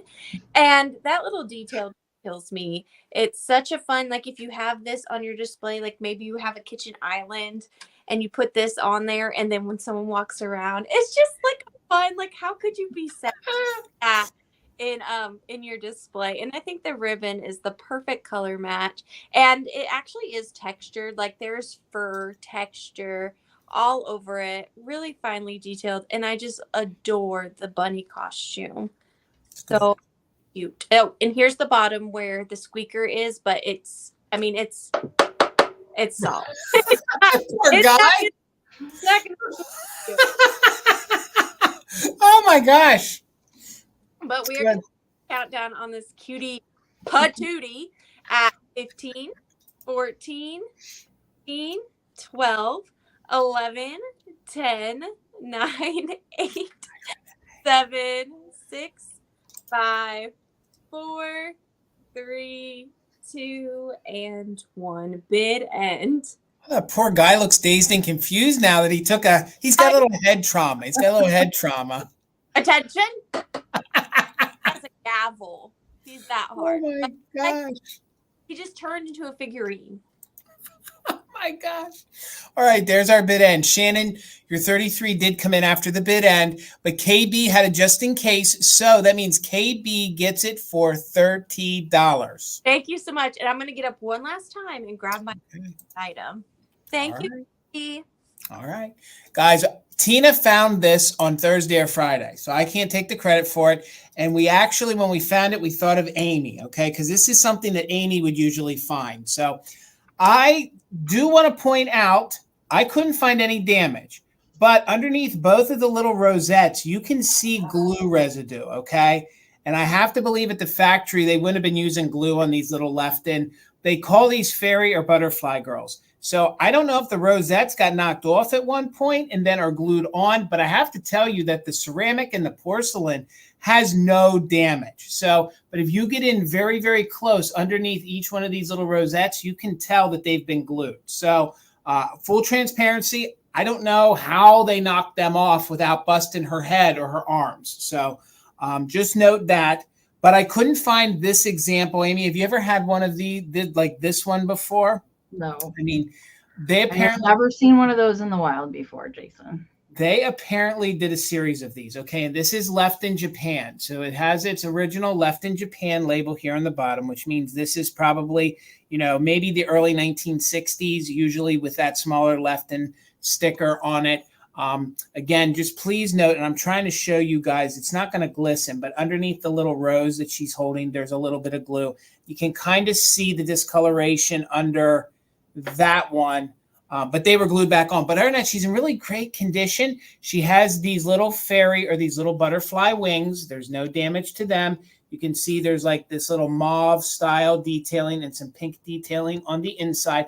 Her cute little dress, she's like a butter yellow. So she's got herself, it's like a little, it's kind of like a backless dress is what she's wearing. And then she has the bob, the great little bob of the 1960s. And again, she's Lefton. She's 4.5 inches tall and she's 3 inches wide. So she's not, there we go. Let's get in there on that cute little face. I thought she would be so great in your little spring display. If you guys did a bug display or even for Easter, you can see she has the little gold little slipper sticking out there. She has some other gold details down to the bottom.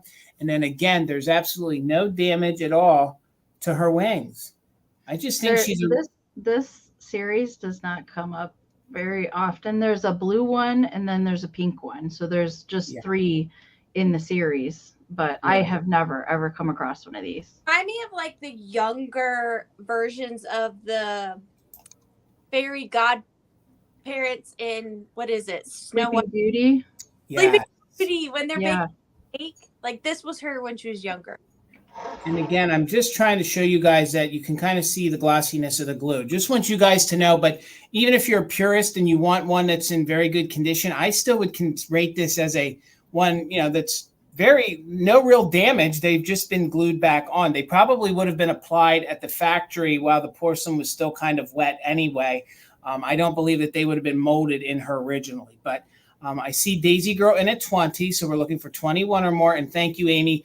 She does come in 3, and she is, you just don't see them all that often. And she's getting washed out. Let me get in here so you guys can see. She's this gorgeous butter yellow.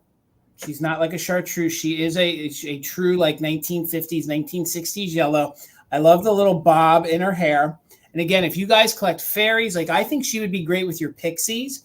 Like if you guys had like your little ceramic pixies, she could be like the little girlfriend or the little, you know, do-gooder in the little pixie community, teaching them, because you know the pixies can be pretty naughty when they're left alone. So again, she comes in, the dimensions on her. Let me make sure I tell you exactly. She's 4.5 inches tall, So she's 4.5 inches tall by 3 inches wide. So we're in at 20. I don't see any more interest. If anyone's interested, please put in a bid. We are going to keep it moving along. And we are doing just in case for active bidders. So 21 or more, we're going to count her down from 15, 14, 13, 12, 11, 10, 9, 8, 7, 6, 5, 4, 3, 2, 1. Bid end. She's like a matte finish, but she has high glaze in some parts. Like the wings are very highly glazed. Some of the dress is not. But I just think she's so daggone unique. So there is the bid end. Thank you, Kimry Ann. Your 22 did come in after the bid end. Maybe, Amy, do you think we should bump it to a 20? Because some are coming in. Yeah, it's been pretty consistent. So. Yeah, that lag is pretty bad. So Daisy girl, congratulations. She's coming to you. All right, Miss Amy. Make sure if you guys haven't went into your chat settings in a while to hit that gear wheel icon, which is up here in the corner. Your playback speed 2x. If you're lagging at all, that will get you caught up. Make sure and do that as often as possible. All right. $16, Jason. You got it, Amy. All right. It wouldn't be Kitschy Easter without a book. And like I said, I showed this to Jason a couple weeks ago. I have never run across this one before. And it is new. It's never been used or punched out. So it is flocking good. So the bunny is flocked throughout the book here. So this is a little punch out book. And there's 2 activities to punch out for the book. There is a little discoloration on here. I'm not really sure what that is, but I do know that throughout the book, anything that has the flocking on this is pretty consistent with mid-century flocked books, that the page that touches the flocking usually has a little bit of discoloration of it just from being stored. All right. So it's 1967 Whitman.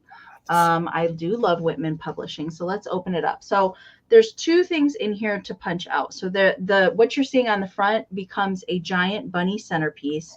And then there are little baskets that you can punch out. Actually, there's 3. And then there is a little mobile that you can punch out as well. So there is the egg base for the centerpiece. Now, the grass down here at the bottom is flocked. Do you see that discoloration that I was talking about?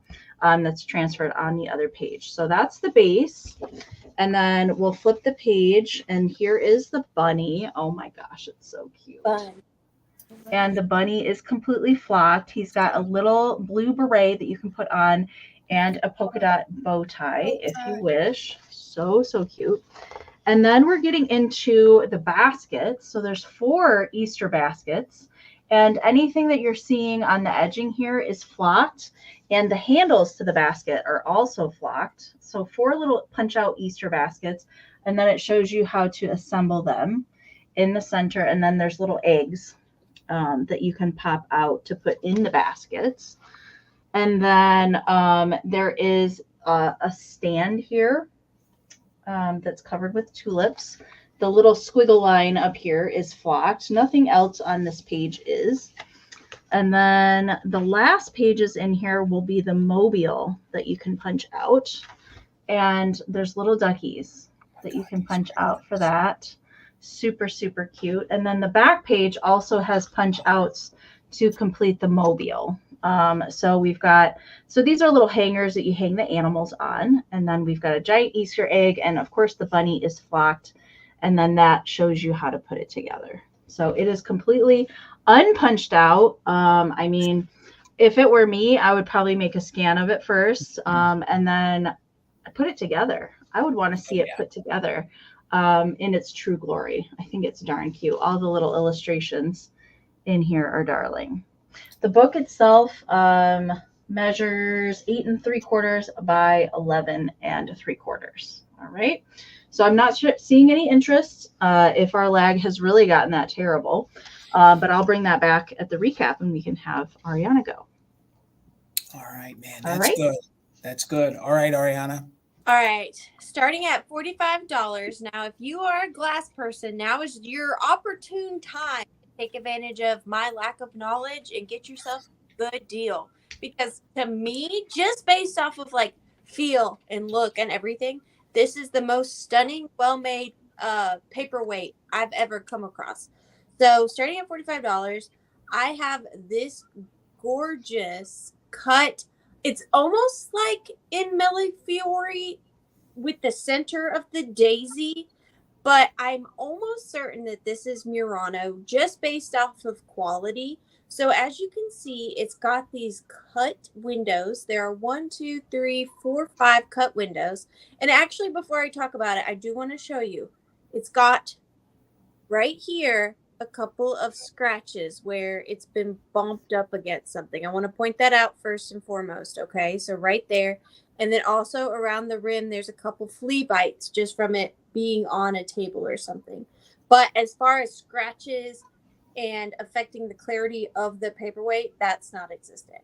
And then here is the view from the top. It is crystal clear. And you've got that very reminiscent of Murano gold mica glass flecks inside of there. And then the daisy itself, the petals, are of a different, obviously, a white glass. And then the yellow glass is like Melifiori, where there's just teeny tiny pieces of yellow glass that have been intricately placed inside of there. That's amazing. And then on the bottom, it has got, of course, the shiniest bottom known to man. So good. Shinier than my baby bunny's bottom. And you can see right there, it goes straight through that molten glass.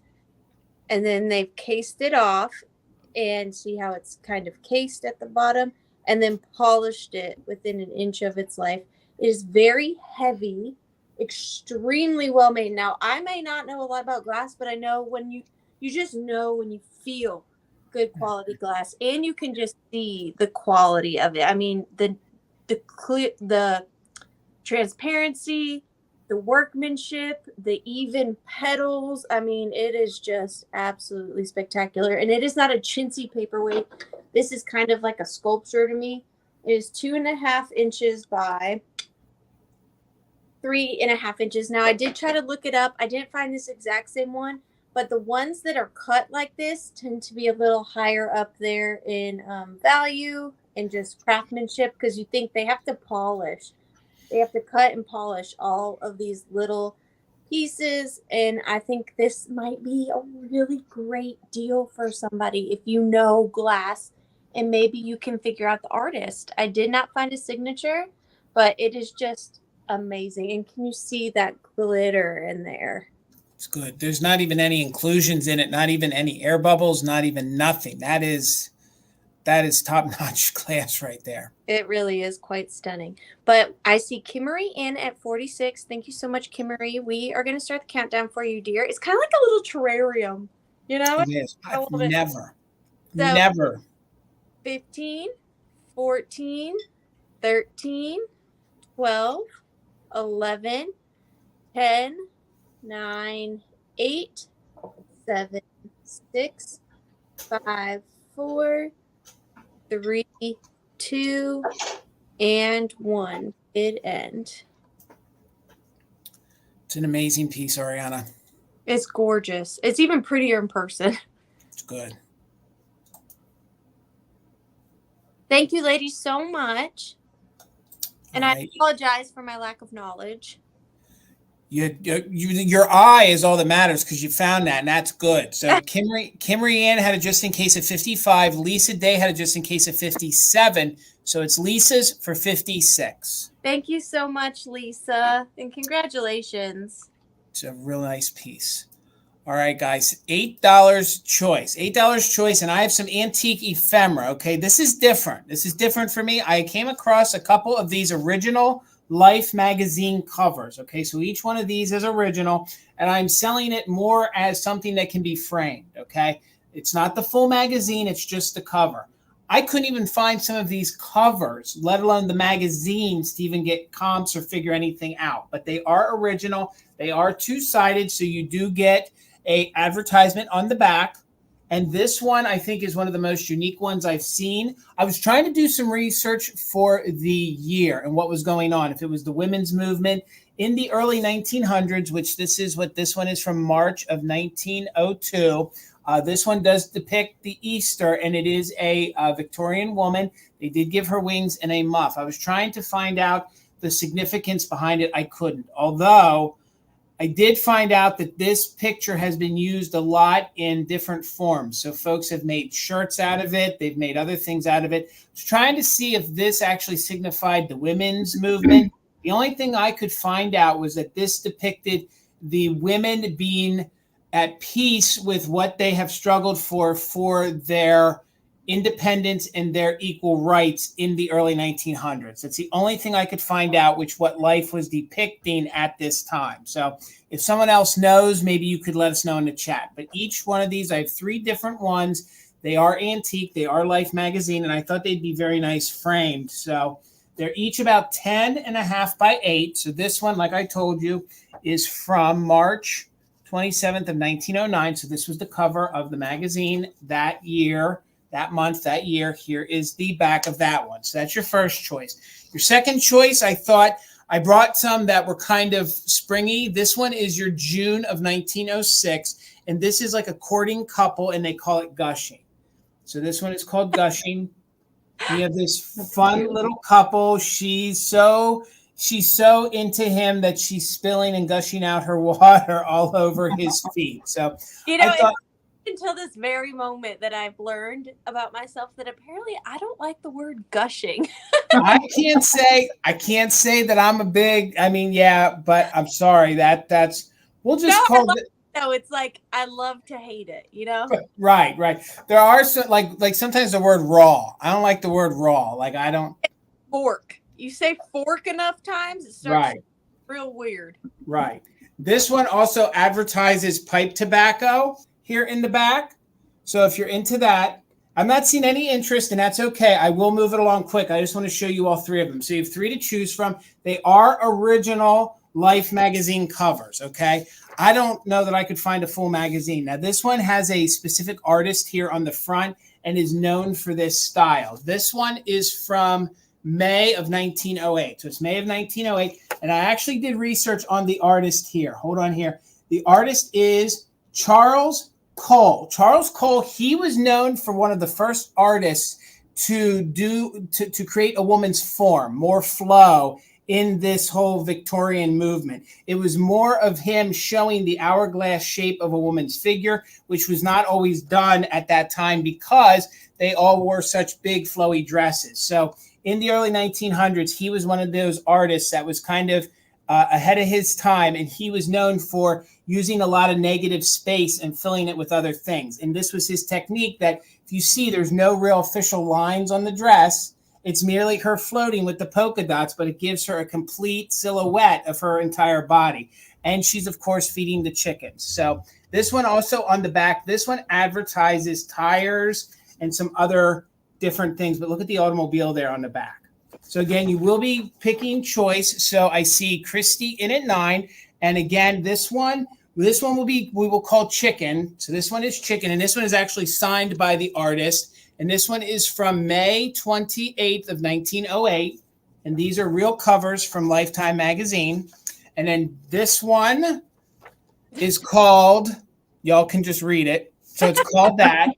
And it is from June 5th of 1916. So this is a couple courting each other. I just thought, how great. Doesn't it look like Easter? I know it's more like, heading into June, but it looked very Easter to me with her little bonnet. The fact that she's smitten with him in the rose garden. So I see Deborah in a 10. And again, this will be on choice, but I thought this one right here was really unique, has a very Art Nouveau kind of look to it. It fits so many different looks. It's very, with the color scheme, the fact that it's Easter, and this one is from March 27th of 1902. So Robin is in at 11, Christy back in at 12. Let's do a countdown. You can pick 1, 2, or 3. And I will have some more coming in a future sale, but I'll wait until the time of the year fits the covers, okay? So we got Gavin in at 13. We're looking for 14. So just in case for active bidders, we'll count down from 20, 19, 18, 17, 16, 15, 14, 13, 12, 11, 10, 9, 8, 7, 6, 5, 4, 3, 2, 1. Bid end. Can't quote, but in the research I did, I couldn't even find full magazines or even excerpts from any of these available right now online. But the fact that the covers, I guess the person just saved the covers, and I got a small collection of them. So there's our bid end. So Robin had a 14, but Smalls had a just in case of 22. So for $15 each, Gina, you did not miss the white rabbits. I will bring them to the next round. Smalls, $15. Let me know if you want the angel, the couple, or the chickens. The couple. The couple. Yep. Okay. Smalls, you got the Easter one. Thank you so much. So then, Robin, you have back up at 14. Did you want the couple or the chickens? That's how I picked it. So let me know if you want the which one you want. And then, Gavin, you will have backup. And I'll just wait to hear from Robin. And then I can do the rest in the chat while we get Amy moving. So, Robin, just let me know at your bid of 14. Did you want the other two from the early 1900s? So they would be $14 each. And I'm going to get you moving, Amy, just so we can keep moving with time. And I'll just wait to see what Robin says. All right. $30. Okay. $30, Jason. Gotcha, Amy girl. Yep. Okay. Coming right up. Gotcha, Right. Robin. Thank There you it is. so much. All right. I do have some glass tonight, and it is true antique glass. Actually, when I found this, I didn't really know what it was until I got it home, and I just loved the color. You guys, if you watch me film my videos, I always gravitate toward the blue opalescent glass, and I just thought this was gorgeous. So I put it in the cart and took a chance on it. I had no idea that it was going to be from 1885, true antique blue opalescent glass, and it is English pressed glass. So this is made in England. Again, not sure how it made it over here, but I'm glad that it did. So the maker on this is George Davidson and Company. So it's English pressed opalescent glass. And the pattern that you're seeing looks very similar to Daisy and Buttons that we're used to seeing from Fenton and a few other makers. But the name of this pattern is Lady Chippendale. Lady Chippendale is the color, and I just love it. It's very sparkly, and Daisy and Buttons is my favorite like opalescent pattern because the light just catches it and all of the little facets that are cut into there. So I love it so much. And this is kind of a decoration idea for Easter. I've popped some little grass in there, a little brown bunny, and some Easter eggs. Now, if anybody bids on this and you want this included, I will just put it in there for you. Then you have an instant display piece. But I'm going to take all these out so I can show you the glass a little bit better. All right. And it is, again, from 1885. And the only thing that I wanted to note, there's a couple little captured bubbles in here. I'm not sure if I'm going to get them to pick up. There is the one that's a little bit bigger is right there. And there is a numbering that is stamped in here. And that was how I was able to identify the maker of the glass in there. So it's a number that's printed in there. And the only other notable issue, there is some straw marks. So that is usually something that would happen when the piece was manufactured. It's probably not going to show up on camera. I did try and show it to Jason earlier. I was having a very hard time trying to get any of it to focus. But there's two areas in these middle panels here. There's two areas. You can kind of see a little of it right in there. And then there's another panel that has it on it as well. And I'm trying to find which one it is.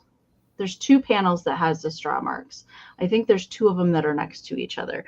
There's this one here has it, and I think the one next to it, this one has a little bit of it as well.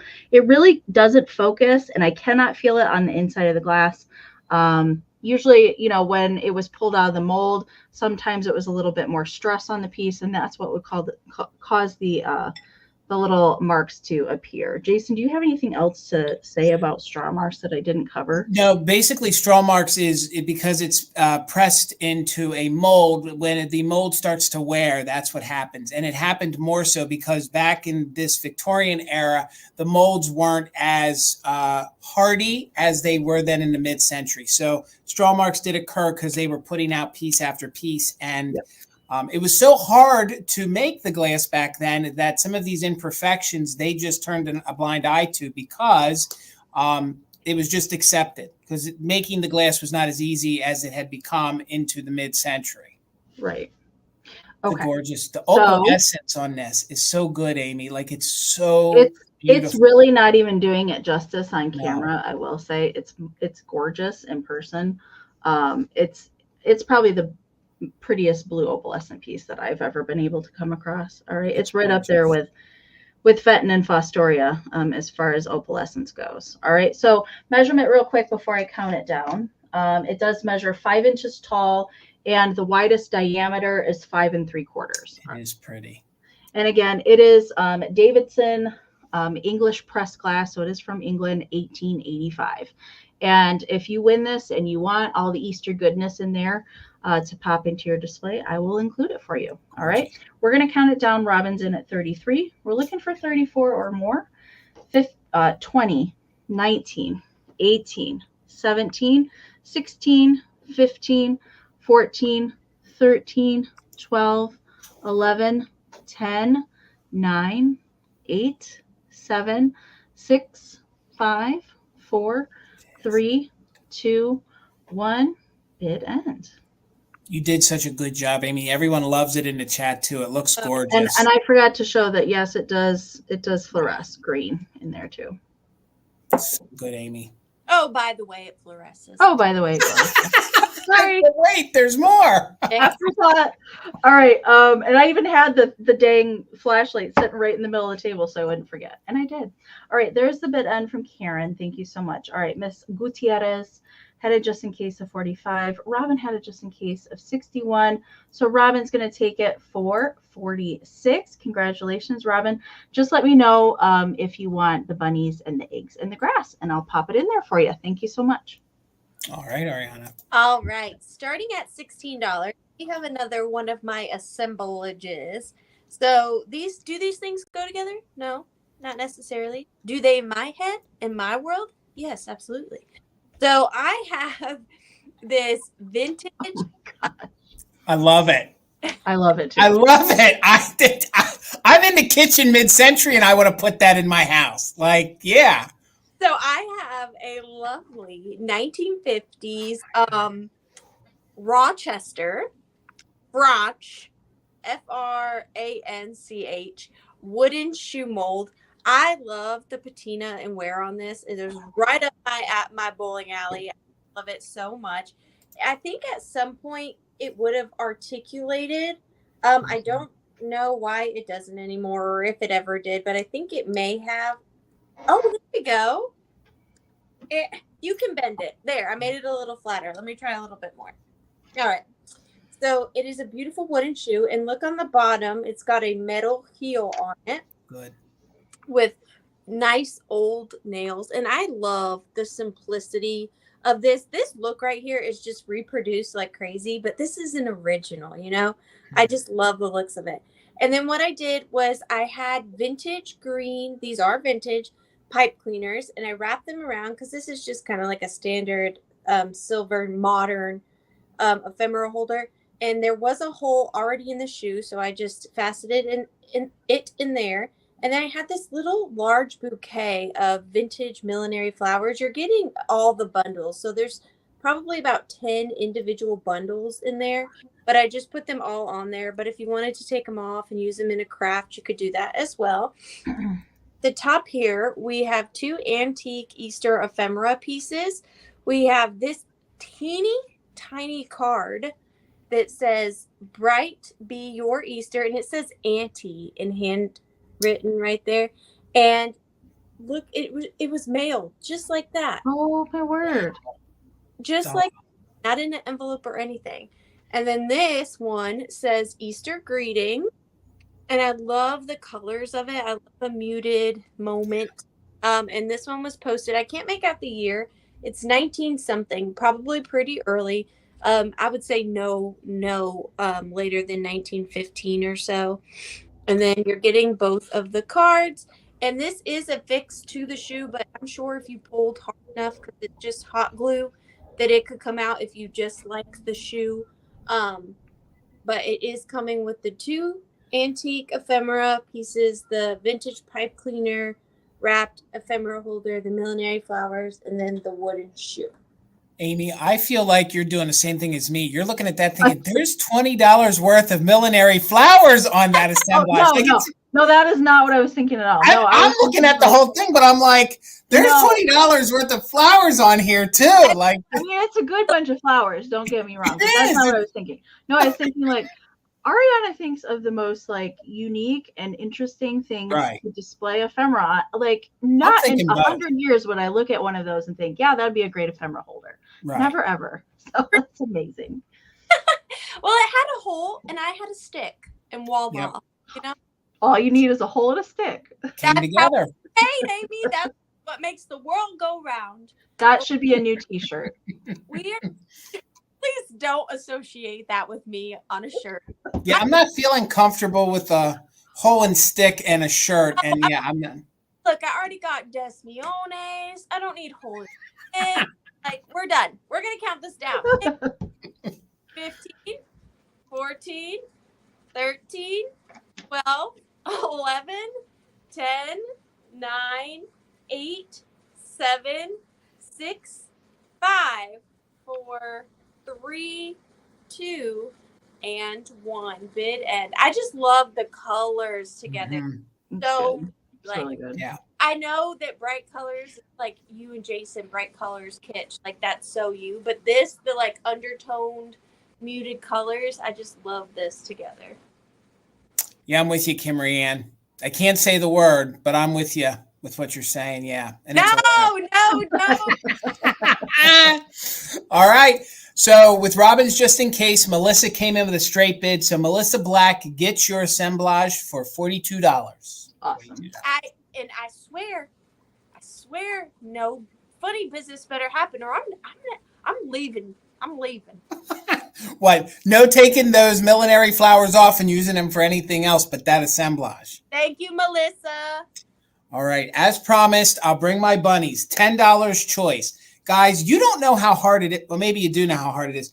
You can't find these that don't have a busted off ear, okay? Like, and I don't want to bring things that are damaged to alive, so I kind of hoard them when I find them that there's no damage, because these ears, usually every time I pick one up for resale or for the collection, it's broke. $10 choice. This one is made by Lefton. This is the larger one, okay? So it is a little larger. Thank you, Gene. I see you in at 10. So they came in kind of 2 different scales, okay? This one is just a little bit larger. He's got a little longer ears. So if you guys really are into these and collect these, you'll know that this one, you don't see that often. So $10, and he is Lefton. He's 6 inches tall, okay?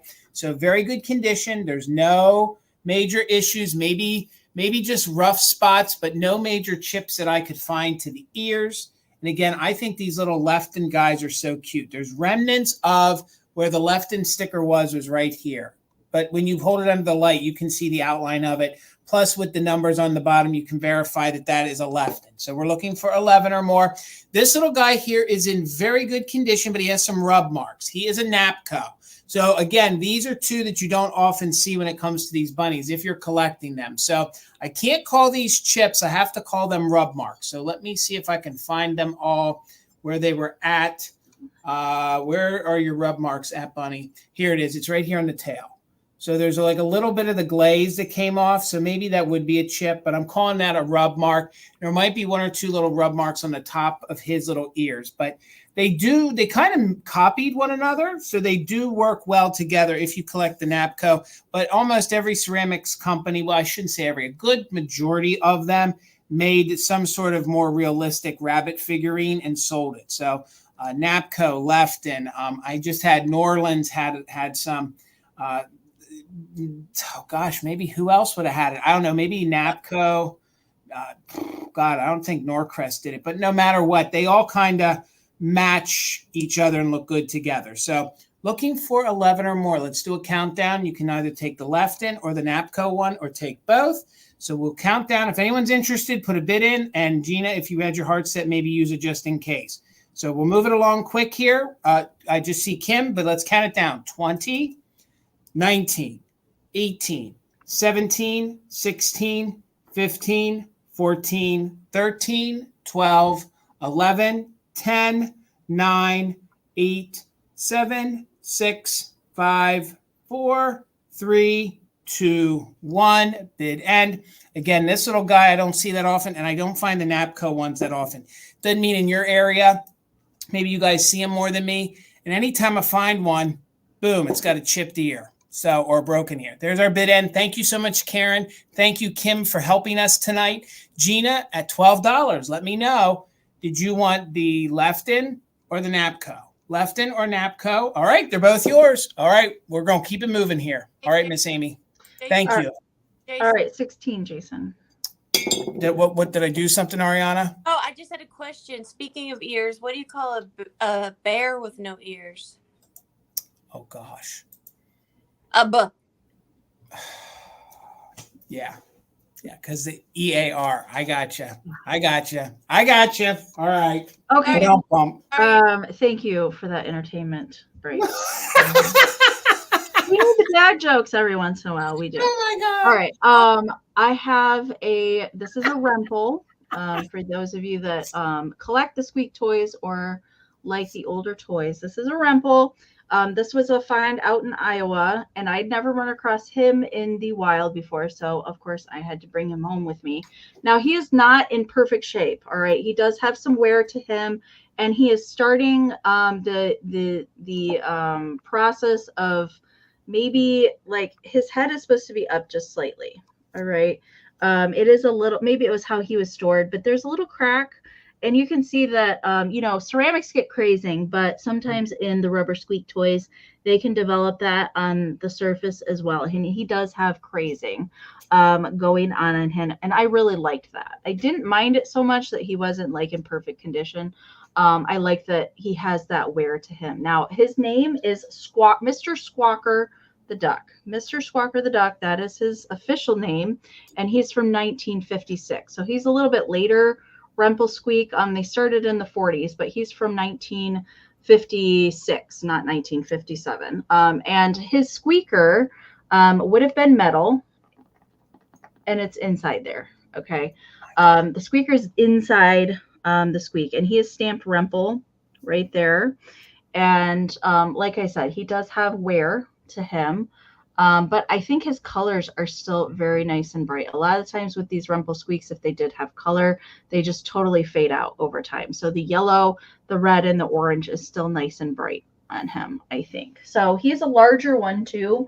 He does measure 8 inches tall and 5 1/4 inches wide. Mr. Squawker. I think he's pretty great. But again, he doesn't squeak because his squeaker is inside. But I think he's still really cute. Now, he will not stand on his own. Originally, probably when he was produced, he would stand on his own, but he does not. So he's a leaner. He just needs a little something to prop him up. And like I said, underneath there is the beginning of a little hole developing. All right. So you just want to be gentle with Mr. Squawker. He's had a life. All right. So I see Gina's in at 19. Thank you so much. We're looking for 20 or more. I am going to count him down since we still have a few rounds to get to yet. So don't forget those just in cases if you're actively bidding. 20, 19, 18, 17, 16, 15, 14, 13, 12, 11, 10, 9, 8, 7, 6, 5, 4, 3, 2, 1. Bid end. He looks like a butler or a race car driver. Like I want to stay at the hotel where he greets me at the front door. He is very dapper with his little coat buttons. Yeah, I agree. Yeah. He's like, I'll be right there, sir. I'll get your luggage. I'll be right there in a moment. I'll bring you your milk and quackers right away, sir. Yes. But all right. bit end from Karen. I had to sneak that one in there. All right. Deborah. Proud of you, girl. Mr. Squawkers is coming to you. Thank you so much. Oh my goodness. All right, Ariana. Starting at $16, I have another me lot. Okay. So I have this vintage bunny plush now. Full disclosure, when I found him, he did not have ears. So I have made him ears out of vintage canvas and vintage pipe cleaners. So everything on him is still vintage. It's just obviously these were not his original ears. But he is this amazing bunny, probably from the 1940s, 50s era. He is made out of like a coated fabric. It looks like oilcloth. Yeah, and on there are these little women in dresses and sun hats and then little flowers. And he does have those red, like albino bunny eyes that we all know and love. If you're me, I love them. I did add a little vintage ribbon on her neck. And like I said, I did make her new ears. And these are made with pipe cleaners, so they are bendable. She is about 7 inches herself and then 9 inches with the ears. Other than that, she's in pretty good condition. She does have a little tear here at her thigh where her leg meets this part of her body. She has her little tail, but overall pretty good condition minus her new ears. And she does sit on her own like such. Really, really sweet. But that's not all. Oh, and she does have her little hand-stitched nose, but I just love those eyes. But that's not all. She is a mom, okay? So she's got her little... Oh, my word. Oh, my God. Little baby carriage. So this is a vintage... I'm going to set Mommy down, and I'll show her with her babies again. So she's got her little vintage wicker baby carriage. And inside, because she is an Easter bunny, of course, she doesn't have baby bunnies. No. She's got alabaster eggs, okay? Of course she does. And they match her clothing, well, her fur, because she's the mom. See? Science. So we have this gorgeous chocolatey, maroony, marble, alabaster egg. And these you would think are easy to find. Nay. And then we have the pink one. Oh, that's good.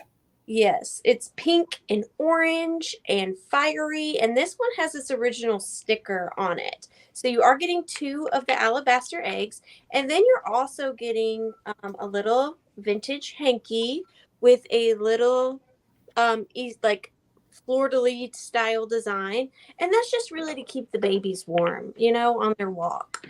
So we're going to just tuck the babies. And right? Mommy, and this like so perfectly sized, Uh-huh. And the ears really bring the color of the basket in, and it's a match made. So Mommy and her 2 eggy babies, and yeah, so fun. Great for a little Easter display. And you can't replicate it because there's no way you'll ever find these concoctions of things. No, and your story makes sense. Your story definitely lines up with what's going on there. Yeah. But the Easter bunny doesn't like bunnies for kids unless they're made of chocolate. She leaves eggs, so these are her children. But we are going to start the countdown. We are getting all 1, 2, 3, 4, 5 items, and they all sit. So it's just ready to be an adorable display. It's good. I said it that way. It's obviously past my bedtime. But we're going to count it down at 15, 14, 13, 12, 11, 10, 9, 8, 7, 6, 5, 4, 3, 2, and 1. I've never seen fabric like that with the little ladies in the bonnets, and I mean, I've seen boxes like candy boxes, like her, even though she had no ears. She's good. She's good. You did her a service by making her new ears. You did. Robin, your just in case came in after the bid end. So before the bid end, Janet Green for $25. Thank you so much, Janet, and thank you for adopting her. All right, guys. My next round is going to be choice, and mine is going to be choice at $28. I have choice on what I think these are Easter baskets filled with gorgeous flowers, and it is Capodimonte, and it is signed Capodimonte. So they are identical. They kind of are in these Easter basket styles. Now, if you guys know your Italian pottery or your Italian porcelain, you know that these are always hugely damaged. But I have two that are made to hang on the wall. You could prop them if you wanted to. They would prop against the wall. They're not going to stand on their own, but you would have to prop them against the wall. They are in impeccable condition. Now, the maker's mark here on the back, the only information that I could find is, first of all, the N with the crown on it officially means it is Italian and Capodimonte. This maker's mark is prior to 1950, okay? So these are somewhere right around the 50s or prior, okay? And these are large pieces of Capodimonte. So the company, and I'm going to butcher it. It's spelled like Napoleon, and then it's T-A-N. So it's Napoleontin. God, I make myself sound bad, but that's the name of the company, okay? And they are made in Italy, and this is your first one to choose from. I can't find any damage on any of these gorgeous roses, which I think is almost astonishing. Usually when I find Capodimonte, it's got a huge petal knocked off. I have never seen a piece of Capodimonte without a chip out of it. No. And this is your first one. I actually have a set. So this is your first one, and it measures 9 inches tall by 5 inches wide. And again, if you guys can see the back here, this is supposed to be the handle of the basket that then becomes the handle that you can hang onto the wall. So if you can imagine, this is your Easter basket, this time of the year filled with these gorgeous flowers. So that's your first one to choose from. And I've looked these all over. Usually when they came originally, they had maybe small imperfections on them, but there's none. So that's your first one. Bear with me because I don't want to be the one to chip them. The second one is identical, but it does have just a little teeny tiny flea bite right up here on the top. So just a little flea bite right there on the top. But again, same company. So we have 2 of them for you to choose from if you wanted a pair or if you just wanted one. And again, they are Capodimonte, which it is this applied. Each one of these usually are handmade, and then they are applied when wet and then painted. So this Capodimonte and some of the English pottery with the flowers seems to be becoming more and more collectible. It's kind of back in fashion again. So again, you could have choice, and it is prior to the 1950s because of the maker's mark. Let me show you the maker's mark on it again here. And again, if you're looking for gorgeous pieces, and you could take both at $28, and I think they would look gorgeous on either side of a picture. Again, please, I'm sorry, I'm not doing them justice because I have to hold them there with the basket, but I just think they're just gorgeous, or if you just wanted one. So again, let me show you the great detail in these. Again, Capodimonte has been an art form from Italy since the turn of the 18th century. It was a technique with the porcelain and how they rolled it and how they applied it and then how they painted it.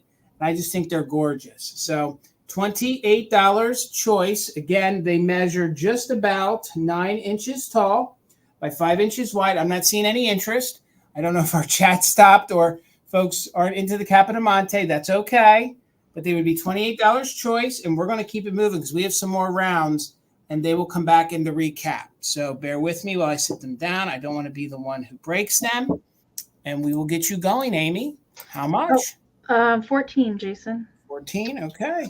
All right. I do love me some English candy tins, and especially of the George Horner variety. And Good. This is a George Horner 1950s Easter Bunny candy tin. And I've only come across this one other time.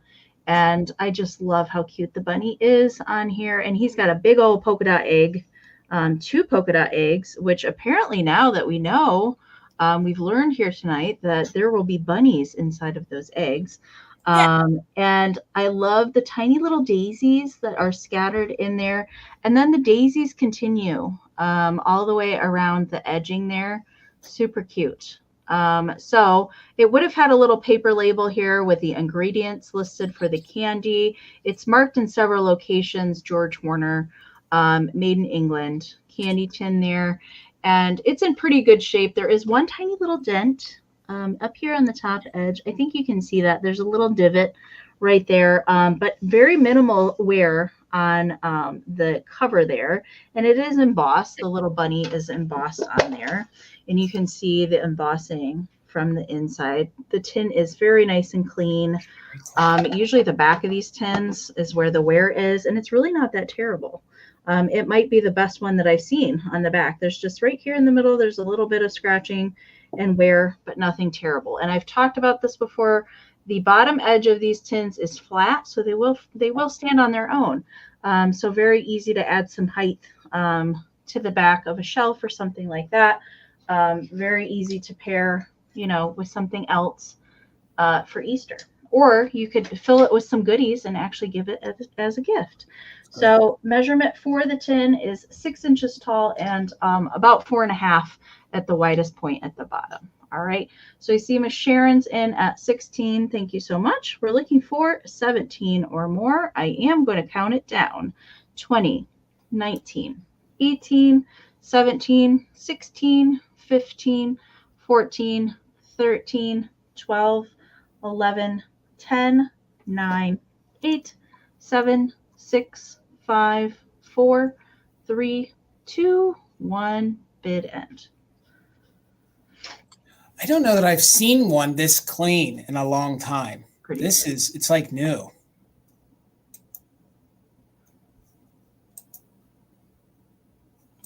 They're all coming in. The lag. All right, there is the bid end from Karen. Thank you so much. Becky, your just in case did come in after the bid end. All right, so Becky had a just in case of 28. Miss Gutierrez has a just in case of 30. So Debbie, you're going to win it for 29. Great addition to your tin collection. Thank you so much. All right, Ariana. Thank you. All right, starting at $16, please, Jason. I said you got it. $16. Yep. I have the cutest little lot that I've put together, and I tried to make it look as if you were a little girl in the 1950s and you got to go to the store and pick something out for yourself. So I put them all in this Nancy Ann storybook doll box. It's just the box. There's no storybook and doll in here, but even the box is from the 1950s time period. So here's the box. And then when you open it, I just thought this was so cute. Wait till you see. I had so much fun putting this together. Right, hang on. We've got this vintage little cooking set. Wow. Oh, my word. I'm going to try to move through it a little quickly. A little a little dog, cookie cutter. You're going to get a little bunny cookie cutter. Oh my gosh. And these are true children's toys from the 50s. You could make your own animal crackers.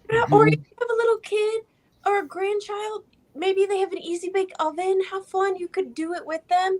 A little rooster. A lion. Rawr. Another lion. Rawr. And another bunny. So you get 6 of the mini cookie cutters. Then you get 3 of the original cookie trays. And they're so cute. They say toy aluminum cookie pan, but they spelled cookie COOKY. Oh my gosh. And they have a image of a little girl rolling out dough with a rolling pin on a teeny tiny table. I don't know if you're probably not going to be able to see it, but you're getting 3 of the little cookie pans. You're getting the little bundt cake, right, cupcake tin. You're getting a teeny tiny jadeite cup with no chips or cracks. I think that's acro agate. Mm-hmm. Oh, acro agate. I'm sorry. Acro agate. You're getting the teeny tiny rolling. Oh my gosh. And then just to get away with making this Easter, you're getting this adorable little postcard of an Easter children's set, and it says an Easter offering. And this was posted in 1908. And then you're getting, now this is stained, but I still loved it. This vintage embroidered hanky. It does have some age spots on it, but just as like a filler for the bottom. So you've got the grass, the little hanky, the little postcard, the cookie pans, the little bundt pan, the rolling pin. Oh, we got missed another cookie pan. And Debbie said in the chat that she had those little cookie cutters when she was a kid. They're just so like nostalgic and sweet. The little cup, and then of course all of the little cookie cutters, and they're really good, really in really good condition. They're not rusted, they're not bent up. All of these pieces are really clean. I mean, I feel like you could really use them and play with them, you know, or just display them. And they are coming in the box. But we are going to start down on this little lot at 15, 14, 13, 12, 11, 10, 9, 8, 7, 6, 5, 4, 3, 2, and 1. Bid end. I think the rolling pin is my favorite. You know, and anytime I come across these small child's cooking utensils or things, they're always so rusted, like you were saying, and worn out. These look brand new. Hang on, I'll be right back. I just want to show you something really quick. All right, there's the bid end. And it looks like Gina for 30. I had something and it's gone. So, Amy, how you doing? Good, Dave. Plate that was really rusted, and I was just going to show you the difference of how, like, these had to have been in someone's attic. No, you're right. You're right. You gotta forgive me. I'm just joking. It's Gina Stevens for $30. Thank you, Gina. $30. All right. $20 is my next item. And by the way, Karen G, thank you so much for being our official mod and bid ender. Thank you, Kim, Desert Gal. If you guys could drop your links and even like Gavin's and stuff, we would appreciate it. And Kim put some in. Let's share the community and get those numbers up for everybody. So $20. And Tina found this. I got to give her credit. It's a doggone unique flower frog. But do you think I can figure out who made it? The only thing I can tell you is that it is pottery. It hinges on the side of porcelain. And I do believe in the research I did, I do believe it's probably Italian. I believe it's probably earlier Italian pottery, maybe 1930s. That's my best. But we have an ostrich with a little baby on it. And I learned tonight that a cherub without wings is just a baby. So I think this is just a pre-cherub, a little baby cherub with no wings riding this ostrich. So it is a 6-hole. I'll show it to you that way. It is a 6-hole flower frog. You can tell that it does have some age to the porcelain underneath. I would have believed that it would have come with a vessel that it sat in, and I believe the vessel that it sat in would have told me where it was from. There's a little bit of minimal crazing on it. It has a great look. I don't often find ostriches. You know, I don't know if you guys do. I don't find a lot of ostriches, and there's no damage at all with the cute little, well, I'm still going to call him a cherub, a cute little naked baby riding him. So it's 7 inches tall. It has 6 holes in the base. And again, this could be just a figurine for you, or you guys could use this. I don't know that you would want to use this one as a pencil holder, but you could definitely find yourself a shallow vessel to actually put this back into use. And how gorgeous would this be if you filled it up with flowers like up midway here on the ostrich's legs? Like, I just think this is a really cute piece. You could mix this in with your flamingo collection. If you had like a flamingo pond, you could use this for the flowers, use the flamingos as the figurines. It would be a contrast to 50s and earlier feel, but hey, go for it. Again, I could not find this anywhere. Google image isn't always our friend. Sometimes it's our enemy because it takes you down a rabbit hole. But again, in my years of selling this, my guess would be it's definitely something on the other side of the pond. I don't think it was made in Spain or Portugal. I do believe just by the feel of the pottery on the bottom and the way it's glazed, I really feel like it's Italian, and I think it's Italian 1930s, prior to the 40s. So again, you can see there's great details, minimal crazing. There's no damage to the legs on the ostrich. I just think this is really neat, the great depiction, and it doubles as utilitarian as a flower frog, and it also doubles as You a. could put feathers in it. Oh my God, you're right. You could absolutely. You could absolutely do that. I don't know that I would use this. Like I said, some folks double these as pen holders, but you could probably put. You could really get crazy if you wanted to. Like you could put this on a light base if you wanted to, and the light would come up if you wanted to do it like a figurine. I think it's gorgeous that it just stands alone. I do like the feather idea. I think it's a really, really neat piece. Minimal crazy, and I think the most. What were you going to say, Ariana? Says to do with that, it says to have another baby, and that is a baby on a stork, and I'm gonna put that on a cake at my baby shower. Good idea. I didn't even think about that. Cute for like a new baby. Like Yeah. I love that so much. So you don't. So maybe it is more stork than it is. I'm thinking stork, like just yeah. stork baby. Okay. No, I'm with you. Wrong. I'm with you. And and more that I even look at it, you can see the great details down here of like the plant. And I just think it's a really, really unique piece. I don't know that you're going to find another one because I don't even know who made it. Nowhere in my search. And I was up and down the webs looking for flower frogs, trying to figure this out. The only thing I can tell you is with the Capodimonte even here and me selling Italian pottery at the shop, I do think that this is, and also with the depiction of the cherub or the wingless baby, which I still blows my mind. I don't know why you wouldn't call it cherub. I don't know, whatever. So Gina is in at 23. Let's go ahead and count it down. We are doing just in case for active bidders. 24 or more, we're counting down from 20, 19, 18, 17, 16, 15, 14, 13, 12, 11, 10, 9, 8, 7, 6, 5, 4, 3, 2, 1. Thank you guys. I think this is it's very, very different, very unique, especially if you guys are going to use it. I think it's going to look great with your flowers. Pop some small flowers in it. I like what Ariana said to use it as a cake topper. There's our bid end. Gina had a 23, but Dusty Moose had a just in case of 50, so $24. Dusty Moose, congratulations. It's heading your way. All right, Amy. All right, $12, Jason. You got it. All right. I have for my next round a little Napco bunny. And so there is a series of 3 of these little Easter bunnies.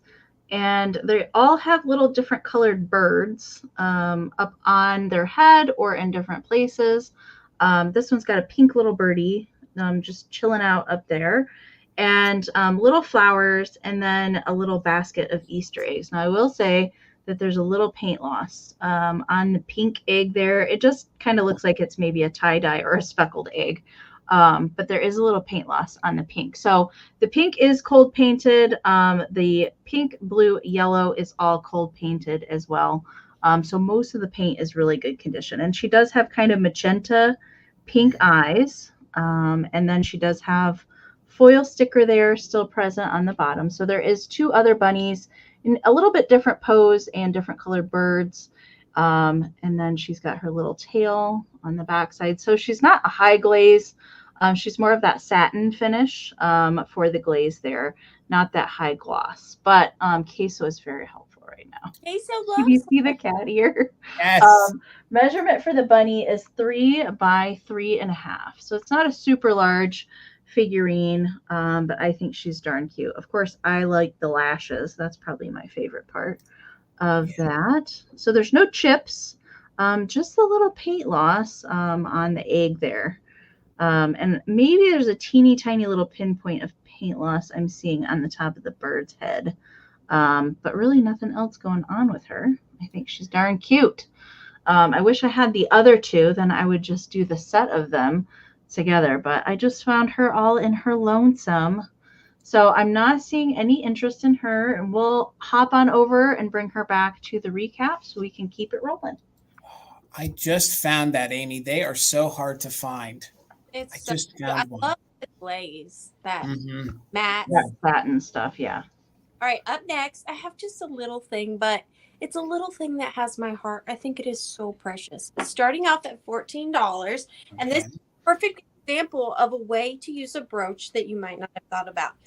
So I have little teeny tiny vintage, I forget what this material is. The really thin, it's almost like a milk, what is that called?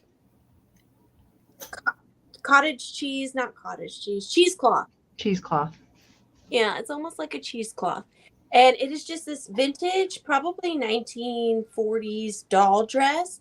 And I put it on this little tiny, probably say maybe a little later time period, metal hanger with a heart in the center. And this is just a fun way to display a beautiful brooch. So you are getting the hanger, the dress, and the brooch, but the brooch is just beautiful. It is gorgeous. It is so sparkly. It's got an Aurora Borealis crystal in the center, and then yellow crystals around that, and then more yellow crystals around the exterior. And then it's got these beautiful glass beads around there as well. Now the brooch itself is about 2 inches in circumference or diameter. It does have some oxidation to some of the prongs, like over here it's more noticeable. And then the back has beautiful puddling and rivetings. And then I can't say for certain because it's very hard to see, but I would swear these are 2 little bunnies riding on a bicycle on this pattern. So if you look here, you can see. Okay. 2 flocked little figurines on a bicycle. There's another example here on the back. I'm trying to find one where I can really show you. Yeah. Yeah, it is. It is. Yeah. And they are flocked. Oh my. So like right there. You see. Is there any signature on the brooch? I did not see one, but that doesn't mean that it doesn't exist. It just means that I am partially blind. Let me take it off real quick just so I can show you the back. That would be professional. I'm amazed that this dress has stood the test of time. Like that's no makers. But and the dress does just have its original little pink satin bow. And look at the little puffy arms. Okay, I'm just good. Put this back on and then we will do the countdown. Sorry, you have to look at the top of my head. But there it is. And you can just go ahead if this is your aesthetic, obviously. Put that on a nail on your wall, just like you would a picture. And I just think it is so sweet. So sweet. But we are going to start the countdown on this. 15. Oh, and it does have its original little buttons. 15, 14, 13, 12, 11, 10, 9, 8, 7, 6, 5, 4, 3, 2, and 1. Bid end. Could you imagine if you found a stuffed bunny that would fit? How darling that would look on a little stuffed bunny. Mm-hmm. And it's in really good condition. It's not moth-eaten. It's really in good condition. All right, there's the bid end. So you had Debbie with an 18, but you had Robin Watson with a just in case of 31, Janet Green with a just in case of 35. So Janet Green takes it for $32. Janet. Congratulations. That's a one of a kind. All right, guys, $28. And I've been holding on to this for a hot minute because to me, if you guys are into mid-century, if you're into pottery, and you're looking for something for your spring decor, I think McCoy kind of did it right with this. This is a jadeite green, overglaze, and then underneath it is this gorgeous 1950s pink, okay?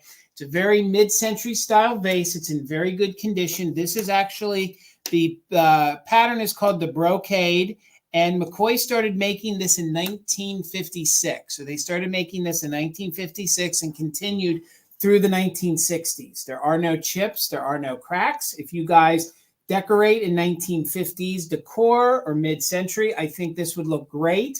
The inside is glazed, and it is a very jadeite mint kind of green. So you can see it's very clean on the inside. You can see we have the McCoy signature on the bottom. When it comes to this pattern, I've heard some folks call it like orange peel, stuff like that. I don't find a lot of this McCoy around here. Again, I think this would just be a gorgeous piece in your spring decor all year round. I mean, a lot of us that have the mid-century homes probably still have tile that this color might match. If you guys decorate and you're looking for a riser, you could actually flip it upside down and use it as a riser. But again, I had this for a hot minute sat to the side because I just thought those colors screamed Easter decor. Like I could see some tulips coming out of this. I could see all sorts of different things. I mean, you guys could do an assemblage coming out of there. Some of the picks like Ariana has, you know, if you had some flowers in it, you could put some of your Easter postcards coming out of it. It's sort of a nice large piece of pottery. It measures 7 inches tall by about 5 inches wide. So it is exactly, put some different flowers in this. And let me get in here so you guys can see. Look how minty that is. The gorgeous pink. I'd only found this style pattern by McCoy once or twice before. I just don't happen to see it all that often. And each side is just a little bit different. And the pink, I mean, it is all glazed, but the pink is sort of matte. And the jadeite green kind of has a higher glaze on it. So again, no chips, no cracks. It's a very, very clean piece here on the inside. Great for your mid-century. And again, like I said, it measures 7 inches tall. 7 inches tall by 5 inches wide. So McCoy started making this, like I said, in 1956. So somewhere after 1956, this piece was made by McCoy. Again, it's in tremendous condition. Sometimes they get, you know, hairlines in them. But again, it's very simple, but I do like those lines, especially if that's what you guys, you know, decorate with. How great would this look as your centerpiece on your table for Easter or all year round, if these are the colors you do. Like if you guys collect jadeite, I thought this might be a great piece to add to it. This also could be used in your kitchen. I know folks that have used these as utensil holders, you know, all sorts of different things. They become very utilitarian because you have the glaze on the inside, that if you guys would use that as like a utensil holder or something like that, I don't think makeup brushes or anything, it can definitely be cleaned and repurposed. But I'll just show you again one more time. I'm not seeing any interest on the it's probably 1950s. They seem to have made more of this in that really late 50s, early 60s. And again, I'll show you the McCoy one more time. I love that the design by McCoy there, the way they did their font. But we'll bring this into recap and we'll move it over to you, Amy. All right, Amy. $12, Jason. All right. All right. This is our last round, you guys, before our recap. All right. So I have a little chicky egg planter, and I just went over and grabbed a little Kitschtastic plastic little pick to poke in there. So if anybody gets this and you want me to include it, I can. I'll take that out so we can look at the little planter there. So we've got a tiny little chick. He's darn cute. And he's hanging out next to his little egg that he probably just poked out of, a little cracked egg. And it has a little touch of blue on the top of the egg. I'm not sure if that's transferring as well, but there's the backside. It is made in Japan. It does have a little foil stick or paper sticker there on the bottom. No chips really that I can see on him. He's really, really cute. But there is some stained crazing that's on the inside of the planter. You can see that pretty clearly in there. It does not transfer through to the outside at all, but that is a pretty good indication that it was actually used as a planter at one point in its life. I thought it would be cute to maybe, I don't know if it's quite wide enough to put a postcard in, but if you had smaller ephemera, it would look cute poking out of the top. But I also thought, you know, since Bill is not with us tonight, you definitely could put a plant in there or some flocked chicken with plastic flowers works just as well. So I will include that if you want it. And there's maybe just a touch of crazing I can see on the back in the glaze back here, but it is not stained in any sort of way. All right, so the planter itself measures 5 by 2, so it's not super large. It's a teeny baby, so it's not quite as large as some of the other Easter planters that are out there. But we'll count it down. I see Deborah's in at 12. We're looking for 13 or more. 20, 19, 18, 17, 16, 15, 14, 13, 12, 11, 10, 9, 8, 7, 6, 5, 4, 3, 2, 1. Peep, peep. Bit end. Beep, beep, beep. I love the flocking with the ceramic. I love the two. It looks, it's really good. And I have this same planter, Amy, with the chick, but there's a bunny on the other side. So they must have made different variations. All right, there's the bid end from Karen. Thank you so much, Karen, for helping us out tonight. And thank you, Kim, as well. Deborah, this is coming to you for 12. Thank you so much. Hey, Deborah. All right. My last item of the night is going to start at $16, and it is the oh gosh, how do you say that? Quintessential. Nailed it. Reason for the season. So although we do love the bunnies and the chick and all that for Easter, I'm the same. This is true Easter. So I have this very large vintage Chalkware Mother Mary figurine or statue, really.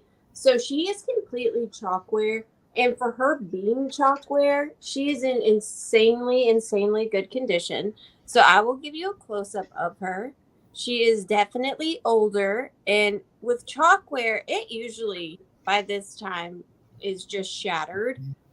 This, not only is it not chipped to heck and back, the colors on this are still and beautiful. She's barefoot. I mean, the details, they gave her little toes.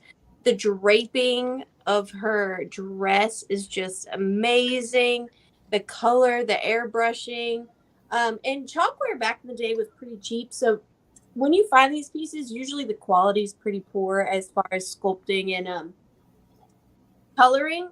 But I like that. But just the detail on this, how they did the gold lining her coat there and the gold stars on the bottom, the gold base here.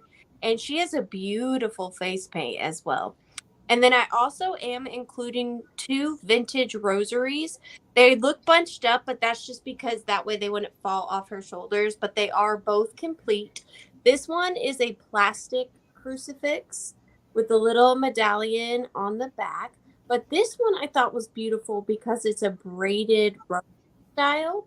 And then this one up here is actually a white glass bead with a white crucifix. And then this one says Jerusalem on the back.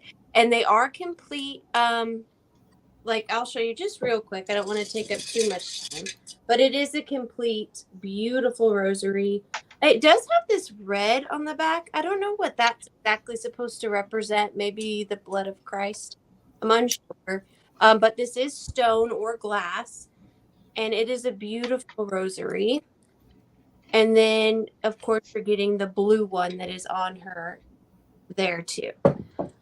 She is about 13 inches tall, so she is pretty large and just in really, really good condition and beautiful to display at Easter. But I just want to point out these stars one more time. I love that little detail. Thank you, Gina. We are going to start the countdown on her. Really nice condition. So 15, 14, 13, 12, 11, 10, 9, 8, 7, 6, 5, 4, 3, 2, and 1. Bid end. When I was in Catholic school, I asked the priest, I said, so when these break, what are we supposed to do with them? The priest said that if a religious statue like this ever gets damaged, you're supposed to break it up and bury it in the backyard. or anywhere. It's supposed to be buried. It's supposed to go back to the earth. That's what you're supposed to do with them. Fascinating. Yep. So if they're ever like decapitated, completely destroyed, a good Catholic is supposed to take a hammer and shatter it and bury it and dispose of it. Interesting. Thank you for that. I did not know. Rosie Clover had a just in case of 25, but Gina had a just in case of 50. So Gina Stevens for $26. All right, guys. My last item. Speaking of the Holy Spirit, I have a angel, but mine is a little March angel. Okay, I've never found one like her before. She's not Napco, and Amy. I'm going to say this wrong. It's Mahanaha Imports. Have you ever heard of that import company before? No, but she looks like a fine A quality. Okay. But all right. Does she have a sticker there, Jason? She does. She has the little Japan sticker. Do you think she? I've not heard of whatever you're trying to say. I've not heard that. I have not. Phenomena. No, I think it's spelled Mahana. Mahana Imports. Mahana. No, yeah. I've never heard of that. So, and apparently these get mistaken for Napco pretty often. And I think she's pretty different with the little, I've bought and sold these angels and we actually collected them for a long time, but I never had one like this, that she has the little top hat and she has a little shamrock popping out of it. She's in very good condition. There are no chips. There are no cracks. Her wings are in very good condition. She is the March angel. The spaghetti's in superb condition as well, and the wings are fully intact as well. So, and she is a little bit smaller, I think, than the normal Napco ones. She measures about 4.5 inches tall by about 2.5 across. But she has these beautiful blue eyes. Crazing is minimal. Of course, I love when they do the mouth. It kind of looks like a little heart. You can see they actually gave her spaghetti details on her. If my camera wants to focus, they gave her some spaghetti details on her arms there. And then she has this cute little top hat. And of course, this gorgeous little yellow bow on her. And she's just a little St. Patrick's Day angel. So if you guys have a March birthday or you guys are decorating for St. Patrick's Day, I thought she would be a great addition. And I snagged her because she was one that I had never seen before. So she would pair with all your other angels really well, all your Napco. It's just cute. Hold on. Let me get it on her face right there. There you go. You can see the blue eyes. She has the little top hat. There's no repairs. There's no damage. The gold is in superb condition. And again, she's just a little tish smaller than the Napco angels. So again, no damage to the wings. Usually that's where, it happens, but none here. And the gold on her halo is in very good condition as well. So no damage there either. But I'm not seeing any interest. That's okay. She was $20 and she will come back in a few moments for the recap. So let's get everybody back up here. Let's get Amy back up here. What did I miss, Ariana? I could be completely wrong. But I just want you to know, I think she may be missing a hand. Is she missing a hand? Oh no, the hands are underneath the hat. Okay. I saw like a little, I was just oh gosh, like I'm old, but gosh knows, yeah. She's holding the hat. A hole? That's what I was seeing. No. I was like, no. Gosh, no. But she's got a big chunk of spaghetti right there on her arm. And yeah, I see what you're saying too. And then those gold details right there, sorry. That's where the sleeve was. Oh gosh. So sorry. I'd have to break her up and bury her in the yard if she was missing a hand. No. All right. So, Amy, do you want to explain how the recap's going to work? Okay. Yes, I can. All right. So we're going to be bringing back anything that didn't get claimed during the sale. If you weren't here or you were thinking about it, now is the time to snatch those items up. Now, during the recap, these will be quick claim items. Yes. Because we have the lag. We will wait a few moments after we tell you the item and the price again, just to wait for the lag. Seems like every time somebody puts something in, we give it away. and then more come in because of the lag. So these will be quick claims. So if you want to claim something, make sure to put in the item plus the price we tell you into the chat. That way, if there's multiple items with the same price, we know what you're trying to claim. If there are 2 people or more that are interested in claiming the item, we will do a quick countdown to break any ties in the item, and Karen will remain the bid ender. Okay. Hopefully that's clear to everybody. I think everybody's got some. Does everybody have something to bring back, or Ariana, you don't have anything, right? No, I don't. Okay. All right. I have 2 things to recap. So I had the 1967 Whitman flocked bunny press out book. This was new, never used. So I was looking for $16 on this. If you want to claim it, you can put in book 16 to make it easy. All of the little things that are in here, there's a centerpiece with the flocked bunny. There are little Easter baskets that you can punch out and put together. Also have flocked detailing. There is the stand for a bunny, and then the little mobile that you can put together that has flocked elements to it as well. All right, so book 16, if you want to claim that. And then the other thing that I had was the little Napco bun. I see Jason's claiming the book. All right. Thank you. Thank you. I had the little Napco bunny in the satin glaze. No chips to her. She just had that paint loss spot on the egg and maybe a little tiny blip on the pink birdie. We can do bunny 10 if you want to claim Mr. Bun. Bunny 10 on the Napco bunny. And that was my recap. So Jason, you can go ahead and go. And I got you for the book. Thank you. Thank you, Amy. I love that since you showed it to me. So, all right, guys. You got Debbie. I see it, Debbie. Thank you so much. And we'll just wait a moment in case with the lag. Again, if nothing gets claimed for me in my recap, please send me an email. If somebody's watching this in a replay and you're interested, we'll do our best to get you invoiced. But I will quickly show you guys what didn't sell. So $40. This is made by Fenton. Thank you, Gavin. It's somewhere between 1978 and 1985. Okay, this is a gorgeous piece. It's very collectible. By Fenton, it is hand painted. It is in the larger vase. It is the silver crest, and then it is also the Spanish lace, and it is hand painted with all these little violet flowers all over it. So if anybody is interested in this, there are no chips, there are no cracks. All of the flowers are in very good condition. There are no scratches to it or anything worn off. If anyone was interested in this, just put Fenton, and it was $40. Fenton, and it was $40 if anybody's interested. Then I had shown you earlier the brocade McCoy vase. It is in the pink and what I'm calling the jadeite. It's the pink and the jadeite. It's in very good condition. They started producing this in around 1956. So I believe this is from the latter part of the 50s. Again, this would be great for your Easter display, especially, or if you guys do these colors. This just put McCoy, and this was $28. McCoy and $28. I had the 2 Capodimonte pieces. Again, I believe these are prior to the 1950s because of the maker's mark on it. It's an Easter basket style on the bottom. Christy, thank you. I have you for the McCoy. Let me write that down really quick.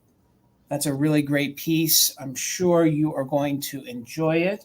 So Christy, thank you. And Christy, I think you're new to me. So let me highlight this real quick. Just make sure if you can email me your information.